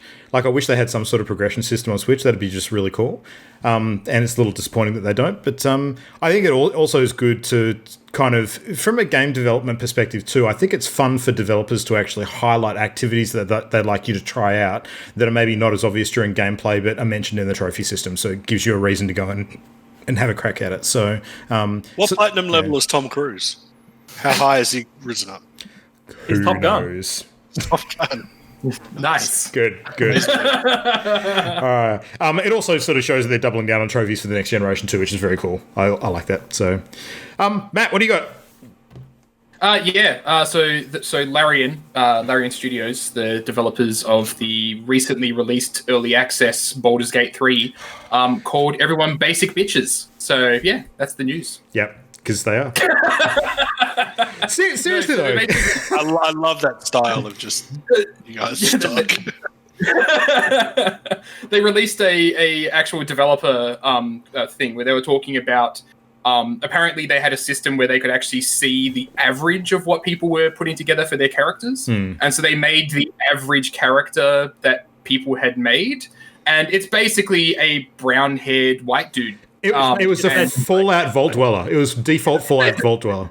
They literally what they said. They said, "Congratulations, you've basically made default Vault Dweller. What the hell, guys? We gave you crazy demon eyes, horns, and even tails. We are sorely disappointed. Go crazy." Yeah. My one question with this though is because you say average, but the way they word it is most commonly chosen. Yeah. So what I want to know is like, because it could be a situation where if there's 20 different options, like 6% of people choose the boring one, and then it's like 4% for everything else. You know, so it still could be that like 90% of people aren't choosing white guy, because there's so many options. So it depends on whether like how they're doing this. Because if it is just most chosen thing, then it doesn't mean that like over 50% of people are choosing that or anything. Yeah, they took the most popular choices in character creation and recreated this. Yeah, so you're not wrong. I think, to be fair, Larian created this situation for themselves. Like, if they had lizard people in there, like, I'd actually be playing the game already. Why aren't they fucking lizard people? People are just gamifying it because they realize that by for scaly duty. Exactly, right? Like, fucking Larian are the real basic bitches here. Why are all the characters humanoid? People realize from a game perspective that if they select Caucasian middle-aged male, they're going to end up with like a head start, just like in real life. So, if you have a Caucasian middle-aged male, you actually start off at level 10. Yeah, that's right. You mentioned Githyanki because there are other races. Yeah, well, there are. There's going to be 11 playable races, I think, in total. There's Githyanki and Tiefling are kind of the weird ones. Yeah. But Githyanki are like one of the main factions in the story because it's Githyanki versus Illithids. Yeah, and they've got lots of history. So yeah. And I actually found out today that the Baldur's Gate 3 story is actually a sequel to a D&D campaign module. Ooh, let's play it. Yeah, I'm tempted too. That'd be cool. That'd be really cool. Do you know which one? Yeah, I'd need to look it up again, but if I saw a list, I'd be able to pick it up. I'm assuming it's called Yankee versus Lithids. I'm assuming it's not a fifth ed one because that doesn't. Yeah, really? Okay. Yeah. Curious what it is. Because Baldur's Gate 3 actually has like nothing to do with the other two Baldur's Gate games as far as story goes, other than it's set around Baldur's Gate, but 100 years later. I'm so glad of that because I haven't played the others, and same. I fear I huge gap. I'm sure there'll be a couple of little nods to the old games, but it's not a sequel like in that story sense. Yeah. Is it isometric like Divinity? Like Dragon Age? What's the other one we played recently? Not Dragon Age. Eternal. Divinity Original Sin. Yeah. Except it zooms in and like Mass Effects the conversations. So cool. Yeah. But I would say, it's top down like Divinity Original Sin. I thought I saw some weird third person screenshots, but I may have just been seeing. Probably the cutscene stuff. Okay, right. Sorry, come out. I was going to say, I actually don't think it's worth playing yet. Having watched some of the stuff, some of the beta videos, some of the cutscenes are literally non-existent, and other cutscenes are like people with hands like doing shit like this, like crazy raptor arms. It's really weird. Where one of the NPCs cloned themselves and then A-posed all around the. It is a beta, like it's a beta, but like that sort of game, I want to enjoy it and not be taken out of First impression will count, and given the length of the game too, I'm unlikely to engage with it multiple times. I think I'll have like one solid playthrough, and I want that to be like the one. So for sure. I was reading a bit about the game today, and I think Adrian, you'll like how true to D&D 5th edition it is, where like it shows you dice rolls on the screen as you do. I think I saw that. Yeah, it's cool. All right. And you have ice powers. I'm pretty sure Can you? Yes. Pretty sure there's ice spells. Yeah. Absolutely. Are the roster of playable characters defined personalities, or is it a blank? You're a blank canvas. Blank. You're I'm a blank pretty sure. canvas. I think the NPC The party members are defined. NPCs are party members. Yeah. You are absolutely a blank canvas. Yeah. Probably, actually, one of my favorite things I've seen about it is the fact that it finally gives us visuals for a lot of different spell effects that we've never had visuals for. One of the ones that I saw was Eldritch Blast. And Eldritch Blast is fucking holy shit. Like that shit's scary. Whereas like for in D&D, it's just like it's such a meme to use Eldritch Blast. I'm really looking forward to Rigby's rigid phallus as like that particular style. I'm really excited to see how that's going to get animated. Oh yeah. So, moving on to tonight's main topic. It goes well with grasping hand. I want to throw to Christian to intro this one. So, we're on to the main topic, are we? Mm-hmm. All right. So, last podcast, Matt and Luke and our guest Mitch, you guys talked about the upcoming generation of games, and this week we're going to talk about the generation of games just gone, and broadly gaming as an industry and gaming as a hobby. And basically how this generation evolved and how it stacks up to previous generations. Yeah. So it's just a retrospective as we look to the future. We'll take one more look back behind us. Bit of an industry roundup, sort of post 2013 onwards kind of thing. Absolutely. Yeah. So I thought to start the conversation off, just to ask the simple question of, like 10 years from now, what do you think this generation of games will be remembered for contributing to gaming? And how about we start with Luke for this one?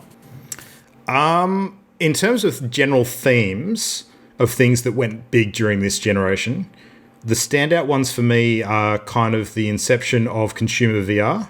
That's probably a big one. Mm-hmm. I think that this was really the generation that esports took off in a big way. Not that it didn't exist beforehand, but this is kind of where certain businesses really doubled down on it and started spending big money to try and make games esports sensations before they even launched in a lot of cases. This is the generation where streaming technology really came to the fore as well and took off in a big way.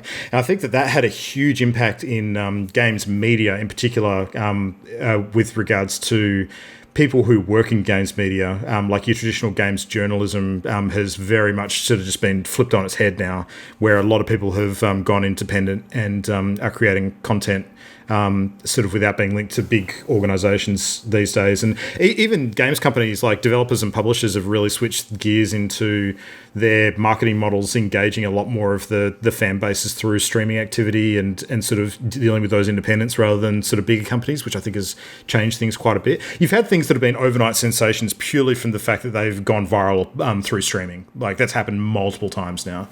And I think we're seeing it again with Genshin, actually. So that's...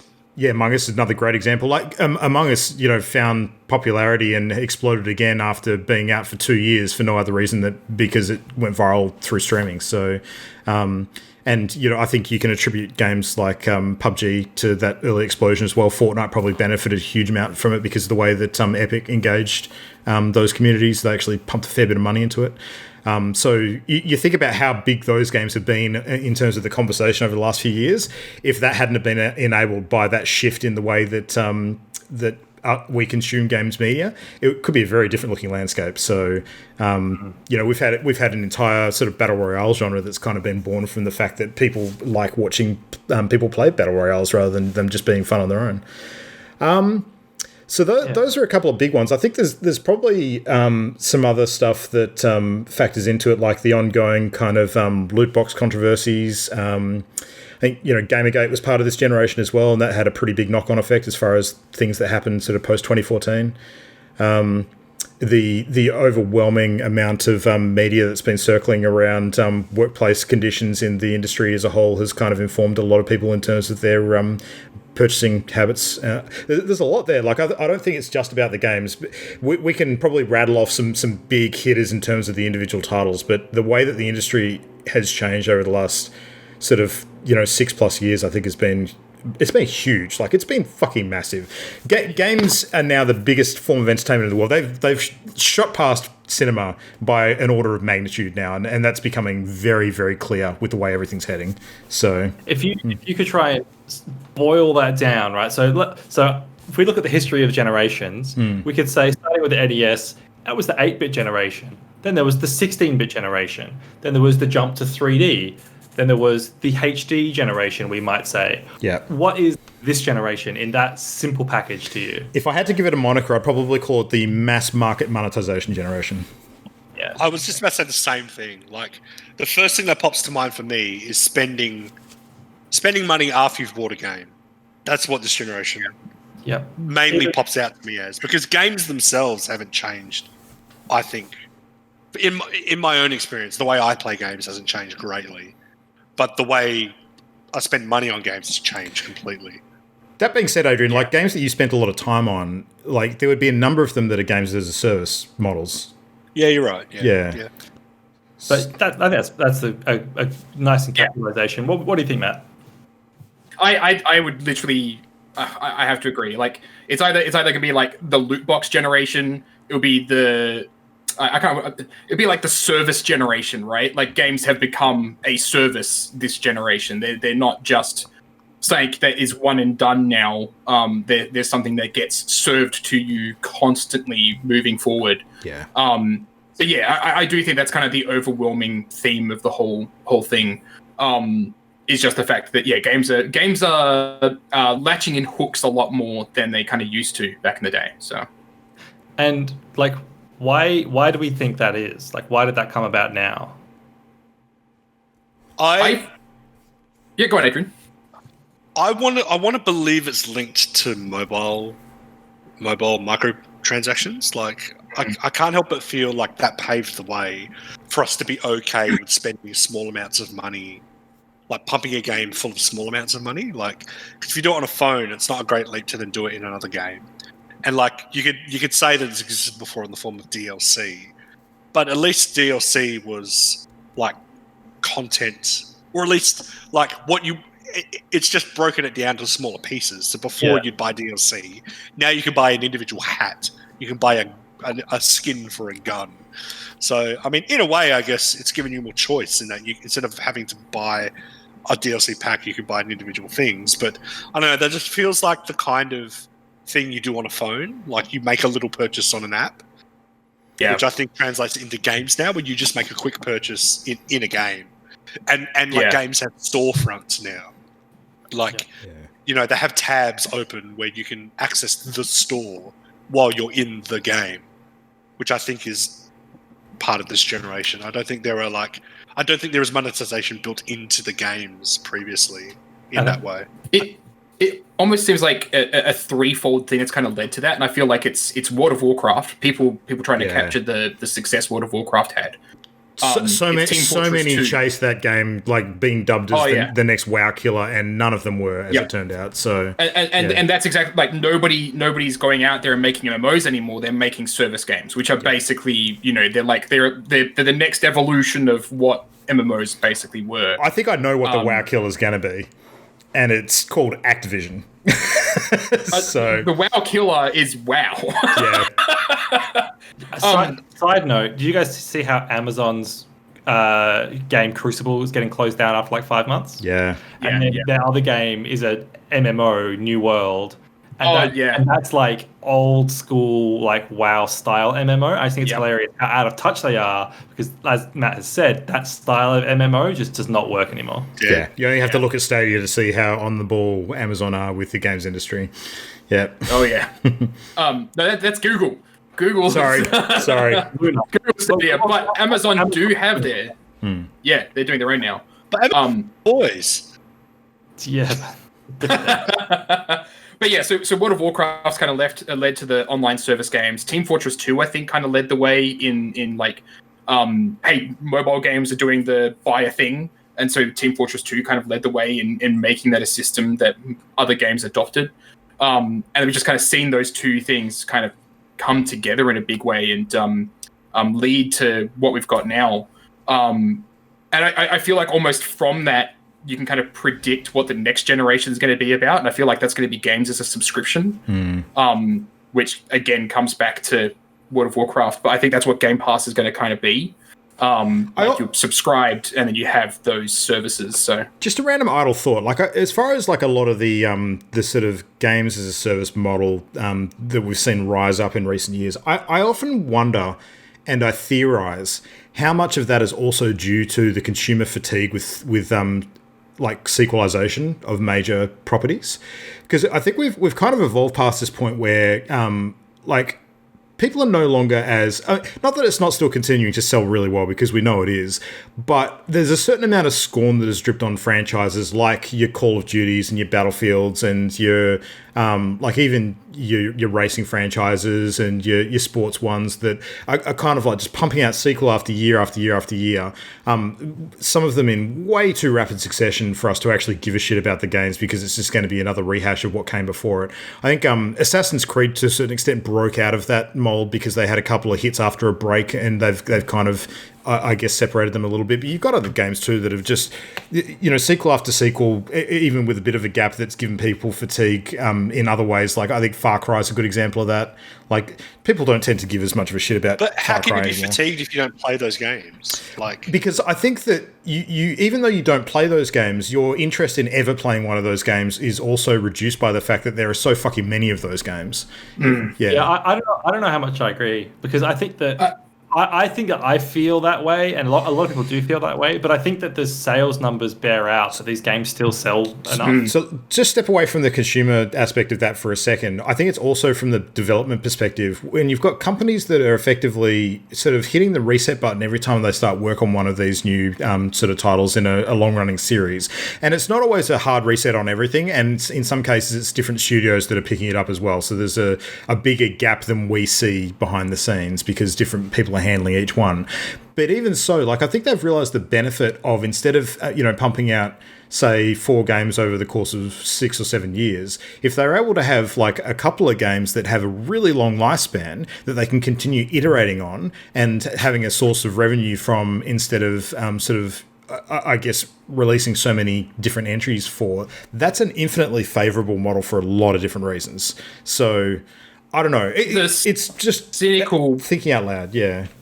Yeah. The cynical part of me says that's not it at all. And you started to hit the nail on the head at the end there, which is that they can make more money from a game that they don't have to make. Yeah. Like they release a game once and then they keep on adding content to it, and adding content to a pre-existing game is cheaper than making a new game. Yeah. And so like you can make a lot more money out of consumers. Like I love Bungie and I love Destiny. I never shut up about them. But let's be entirely honest. Like that game makes more money from giving seasonal content and selling skins and loot boxes and everything than they were ever going to make by making Destiny 3. Absolutely. Like they would have spent so much money making Destiny 3, but they don't need to do that while they have the user base there hungry for Destiny 2 content. For the same reason, we're never going to see a WoW 2. We're never going to see a Minecraft 2. We're not going to see sequels of any of those games that have got like a massive sort of existing audience that have ongoing content added to them. Like, even things like The Sims, I'd be shocked if we saw a Sims 5 anytime in the next sort of 5 years, because they're also sort of benefiting from that model to a certain extent. So it could happen. Yeah. But yeah, I don't know. I think that The Sims has got it's reaching critical mass. Maybe that's a bad example. It's actually inaccessible, and like their core audience needs that accessibility to really want to engage with it. Mm-hmm. And the fact that the most recent expansion is Star Wars themed, I mean, come on, they have to be running out of ideas if they're doing shit like that now, right? Yeah. But yeah, like I would entirely agree. Minecraft is a weird one because having gotten back into it recently, it's like, how the hell is that game making money? Well, because I recently introduced Minecraft to my wife's nephews. It's their first game they've ever played, and right from the get-go, their mum bought Minecraft from the Windows Store. She accidentally bought like the some edition that had like 8,000 Minecraft coins, and Bedrock has that. like some skins and texture packs and stuff. I didn't even know that Minecraft had Minecraft coins. Yeah. And I've been playing it again myself now, and I see that there's a store. There's texture. You buy texture packs. You don't just download them for free. You buy skins, and you have these Minecraft coins. So they must make a shit ton of money from that. Yeah, they do. But that's Bedrock, right? So that's consoles and Windows. But then you go and play Java, and it doesn't have any of that stuff. The kids aren't playing Java. Yeah, they're not playing Java. That's exactly right. And so it's still two separate games essentially that are made entirely differently. So I feel like most of Minecraft's money doesn't actually come from Minecraft. I think it actually comes from Minecraft products. Minecraft Lego sets. Well, there's also the subscription. There's a subscription service for when you have like a Realm server as well, and they would have a lot of people operating those. So absolutely, it's the way easier way to set up a server, just having a Realm server. So it's almost like a game subscription in a way when you think about it. Yeah. I'm surprised that they don't include like a Realm in Game Pass or something. That'd be nice if they did. Yeah, that'd be wicked if they did that. Yeah. So it sounds like the way that you make these microtransactions or live service games, it's all like online stuff, right? So I think one of the big things about this generation was so much stuff being pushed online. Whereas I feel like with PS3 and Xbox 360, you were still getting like multiplayer modes. You were still getting like you'd go onto the digital store to buy a game. But I feel like with outside of maybe PC gaming, where MMOs had been a thing for a while, I feel like there's just much more to do online now with gaming. It's more of an always online experience. Well, it was also one of the big missteps in the Xbox marketing at the launch of the Xbox One, where they got like absolutely hammered by Sony for the fact that they were pushing an always online ecosystem, and people they didn't want that, where they weren't ready for that for whatever reason. There was enough parts of the world that weren't sort of connected enough for that to be viable. But now people don't think twice about that. Yeah, no, but they came ahead of their time. I still fundamentally disagree. Actually, even the time is now, because I think that even when we're at a point where everybody is always online, nobody wants to be forced to be always online. People always want that. So they I think Microsoft were right in their thinking, but they were wrong in thinking that that's a product that people would ever want to buy. Really, absolutely, yeah, I would agree with that. Like I think they were right in that was going to be the new standard. But they came out being the people that thought that it was going to be a sales pitch, not that it was just going to be the way things were, right? Which is we just kind of accept it because what's our other option, right? We don't get to say. In fact, like one of my biggest pet peeves with Star Wars Squadrons was I had my internet briefly drop during a mission, and then at the end of it was like you disconnected, so you don't actually get any rewards from this. Oof. So because I was briefly disconnected, I got punished for it. And like that's just the norm now, right? Imagine that in a Destiny raid. Like I briefly disconnected, but I don't get any loot at the end now. Yeah, my fault having a shit connection. So I think that like this is the microtransaction generation and the sort of semi always online generation. And look, I like that you mentioned streaming too, because that was a huge thing this generation. I think a lot of people don't even realize that the Twitch itself only became Twitch in 2014. So before that, it was Justin TV for a couple of years, launched in 2011. But Twitch.tv itself only launched in 2014, which was after the consoles had come out. So this generation of consoles has been the streaming generation as well. I had a Justin TV account.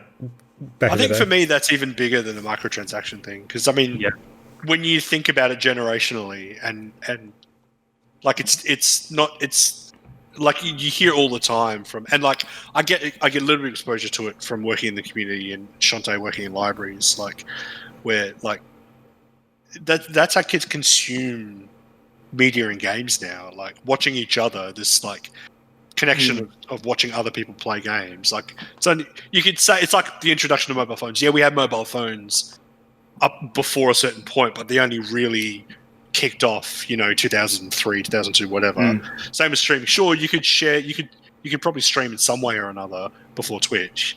But from Twitch onward, that's how kids consumed video game media. Like, they don't watch like YouTube videos, but like instead of watching TV, because who watches network TV anymore? Yeah. They watch Twitch. Like that's what people watch. The relationship between YouTube and Twitch has been a fascinating one to watch as well, actually, because YouTube's obviously been bigger for longer, but like, and those two are kind of in direct competition with each other in a lot of respects when it comes to games viewing media.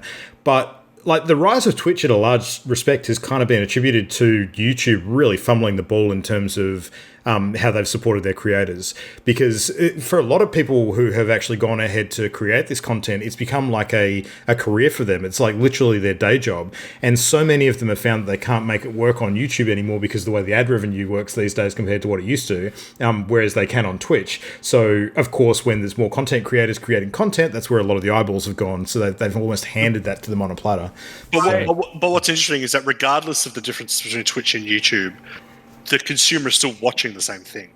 What they're watching doesn't change. They're still watching other people play video games. Yeah. Don't underestimate the social power of Twitch, though, and the chat room is a fundamental part of the Twitch experience. Is the chat room and the parasocial relationship that viewers form with the streamer themselves, where they come to feel like the streamer knows them because they read their name once a month, that sort of thing. Yeah. That sort of parasocial relationship is huge. I have the same relationship with my OnlyFans, like when I'm streaming. Yeah, I have the same kind of situation. I feel like if we want to be cynical, then we say that this was a loot box generation. But I do feel like if you want to talk about the positive aspects of it, it's almost like this was the sharing generation. Like consoles had share buttons. We like it was very like one of my favorite experiences from this last generation was when everybody had Spider-Man and we were all taking fucking awesome screenshots of it. How many games this generation became a massive selling point that they were adding a photo mode? That was something that didn't exist before. Like, really? Yep. Yeah. So, talking about like the good things, for you guys personally, in let's say 20 years, when you look back and stack this generation up against the other generations, do you think you'll remember it as fondly as the others? Do you think this is like has been a great generation for games and the industry or do you think that there's been some, like, it's been marred in some ways? How do you think it stacks up? We never will, because we're temporal beings, and so nostalgia will always trump. So you think like the dream rises to the top or whatever? I just think whatever that prime period of video game acquisition, when you learn to love video games, whatever time period that occurs in, that's the time period you're always going to believe that it was best, I reckon. Yeah, but not necessarily best, but just like relative to one another. Because like I'd say that for me, like the GameCube PS2 generation was the weakest. Just the fewest games that really stood out to me. Not really great like innovation sort of thing. And probably like the N64 PS1 generation might be my favorite. But then but then PS3 was like second favorite. So I don't know. Like I think that you can try. It's difficult to, but I think you can separate the nostalgia of your past and look at it more objectively. For pure numbers alone, probably, like, I'd have to think, for me, I think maybe the PS2 generation, because I had the most games on the PS2.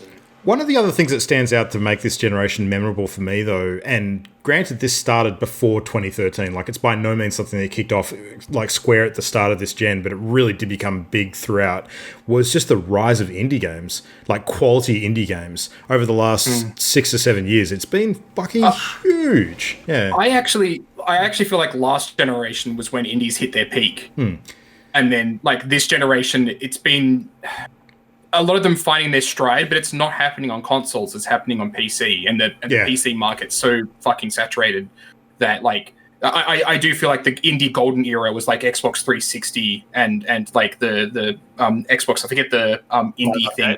Yeah, Live Arcade. Live Arcade was basically golden age for indies. Well, towards the end of that, we were having things like Papers, Please and Gone Home and those sorts of games. Like they were very much last gen. And I think don't get me wrong. Yeah, we've had great indie games like in the last generation, but I don't think there's been any special reason for that. I think that indies are just capable of making really good games. No, but that's true. Yeah. The generation before last, however, that Xbox Live was just such a big thing for indies that it was kind of the golden generation. This one's just kind of like maintaining things, but nothing's really changed Nintendo and the Switch kind of making a big push on indies could actually end up being like another golden generation. We could end up seeing, a bunch of indies doing that. I think that kind of pulled a little bit of the emphasis away from phones in terms of mobile gaming as well. Yeah, which was interesting. Yeah, for sure. So, but I sorry, go on. I was going to say, for me personally, my thoughts on that are that there have been some amazing games this generation, some of my favorite games of all time, but they have been games that have fit an older model of gaming. So I haven't really embraced myself a lot of these new innovations, battle royales, streaming, that sort of stuff. So I think that when I look back, honestly, like it's probably one of the worst generations for me. I hate microtransactions. I hate loot boxes. I hate so much of the stuff that the games that I enjoyed, they don't represent the changes in this generation, and I think I'll prefer other generations a lot more. And I hope that the next generation that comes, that if it is a subscription generation, I hope that gels with me more than the current one did, because I'm overall not a huge fan of some of the stuff that happened this gen. Yeah, I think for me, like, I won't remember this last gen fondly. I actually think this last generation was the worst. In my personal opinion, and that's I agree. Like I feel like I'm coming at this from a perspective of like the console that I first really fell in love with. Like I had the Super Nintendo, I had a Nintendo 64 and everything, but I never really fell in love with gaming until I had an Xbox. And then I got an Xbox 360, and I loved the Xbox 360 generation. I think that was the standout generation for me. And then this generation was the death of Xbox, right? It was the death of Xbox and the rise of Game Pass.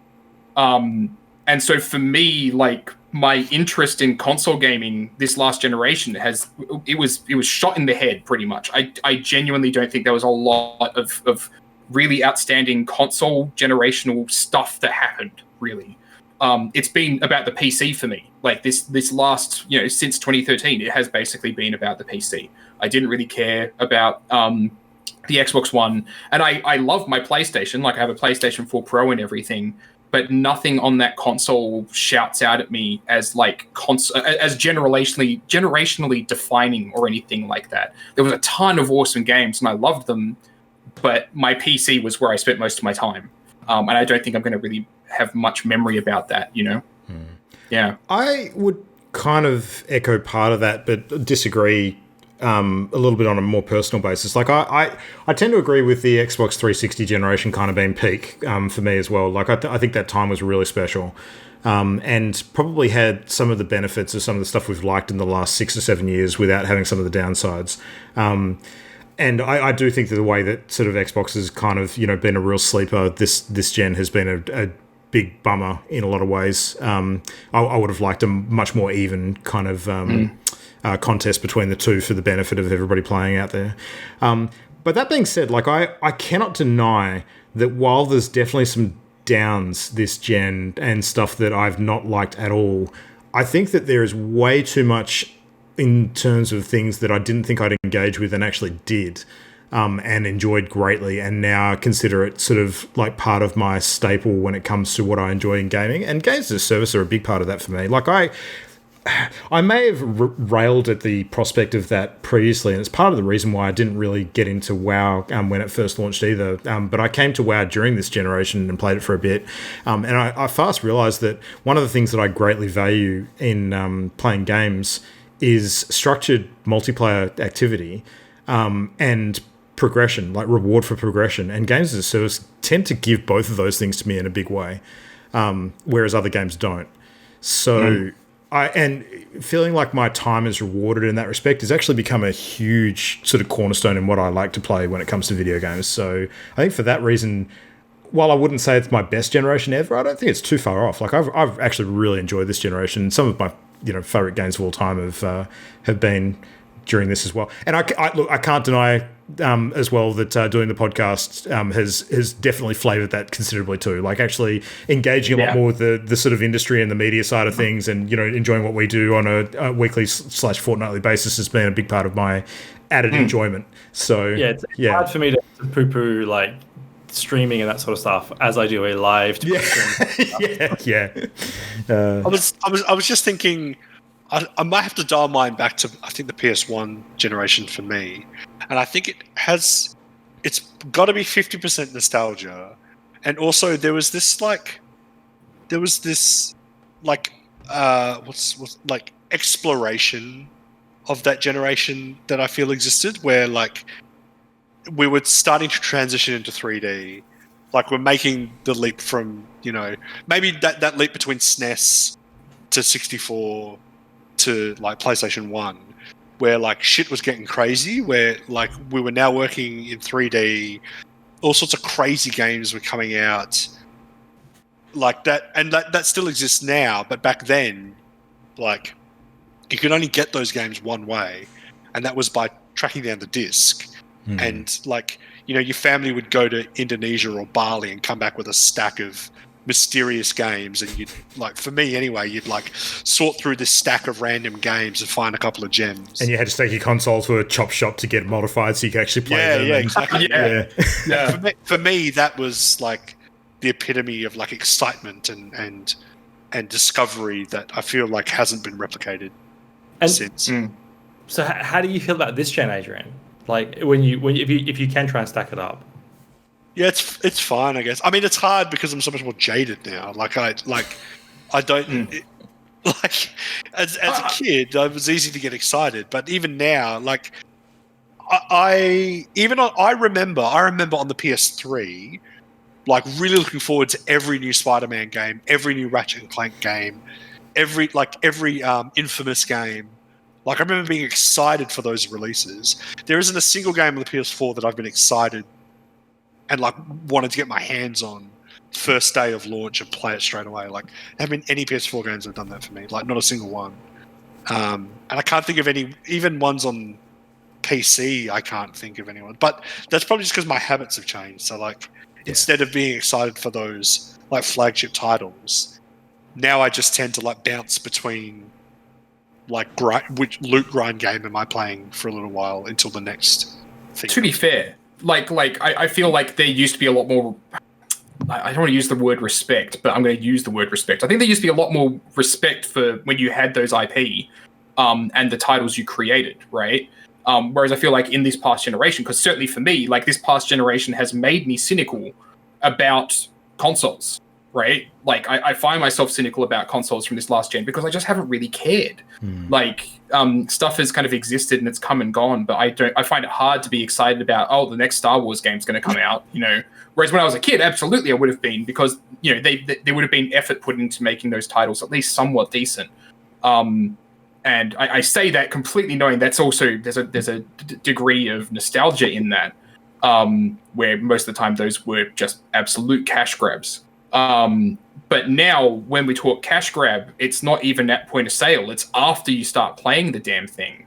And it's hard not to be cynical about that output from this generation. Like that is absolutely a result of this generation. So I know what it is for me. I just realized it's that the transition to becoming a full PC gamer has just killed consoles for me. Like they just seem like an extra expense with only a handful of games that really interest me when I have like all of the Steam library on my computer to choose from. So like no matter how many AAA great games come out on the PS5, there will never be the same like scrollable library that I have at the click of my fingertips. And now that PlayStation's putting some stuff on PC and Microsoft is putting virtually everything on PC too, that's just going to continue. For me, I feel that the consoles are sort of becoming redundant for the way that I game. Like I just, like to the point where I've mentioned before, like apart from the FOMO that originally spurred me to want to get a PS5, I honestly can't think of a good reason to get one yet. Yeah. Like the thing that would clinch it is if like all my friends were suddenly playing this amazing PS5 game that I want to be in on. Yeah. If there was an experience on the PS5 that I could only get by having a PS5, then I'd be all over it. Yeah. Well, it's when you're younger, you have less money and less access. The console is your god. Like that's what that's how you take your gaming. But now I just have. We're spoiled for choice now, right? Yeah. Like we can pick and choose, and like until something really makes a good reason to buy it, I don't feel the need to buy it. So, I mean, now that there's a game out there where I can just kill shiploads of Refugees. Of refugees. Why would I ever go to a PS5? Why would I ever want to play PS5? I wish I didn't bring that up. My final thought is that this generation has made me feel like what I imagine it's like to be a conservative. Like, I feel like a gaming conservative. I'm like, I don't want things to change. Like, this young generation bringing in their new scary ideas. Just stick to how things were in the good old days. That's how I feel. And I don't like that feeling, but that's how I feel with games. See, we've touched on this before, but that's the difference between you and I, where I get to that point as well, but then I go too far where, like, I'm so old. The younger generation is so much more in touch than I am. I may as well just be dead. Isn't it funny how I'm in theory the old crusty guy out of the four of us, and I'm the complete fucking opposite? Yeah. Sell me the boxed game with the complete game on it, and I pop it in, I play it for a set amount of time, and then I'm done. That's it. That's what I want. No. It's no games matter. Nothing matters. It's just a surface level experience that does not enrich my life in any way. They all matter. Pump them in my veins. Get it in me. Anyway, we should wrap things up there because it's been a long one, but a good episode, guys. We talked about a ton of shit tonight. We've been pretty busy, as it turns out. So, all right. Well, anyway, I won't ask what we're all doing in the next couple of weeks because I'm sure there'll be plenty more. But join us again then in 2 weeks' time, where we'll be coming back to chat about everything great in the world of video games. It's heading up to probably the busiest part of the year, where we're getting right into it now. So, holy shit, November. Cannot wait. So, catch us at all the usual places. So, Twitch.tv/partyloaded for our... That's the one. List them all off. They're all up on screen. You know where to go. Yeah. I mentioned it like 230 plus episodes in a row. So find an episode and you'll know our social links. That's how it goes. So anyway, I don't know what we're streaming next week. I think we're yet to decide, but I don't know, depending on what you guys do after the episode tonight. Maybe we can stream a little bit of Genshin Impact, possibly. Who said? No, we'll see. Anyway, that's it for tonight. Thanks very much for listening. We'll see you next time.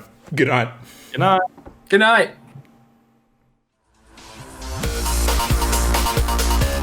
The Party Loaded podcast is a Channel Endgame production.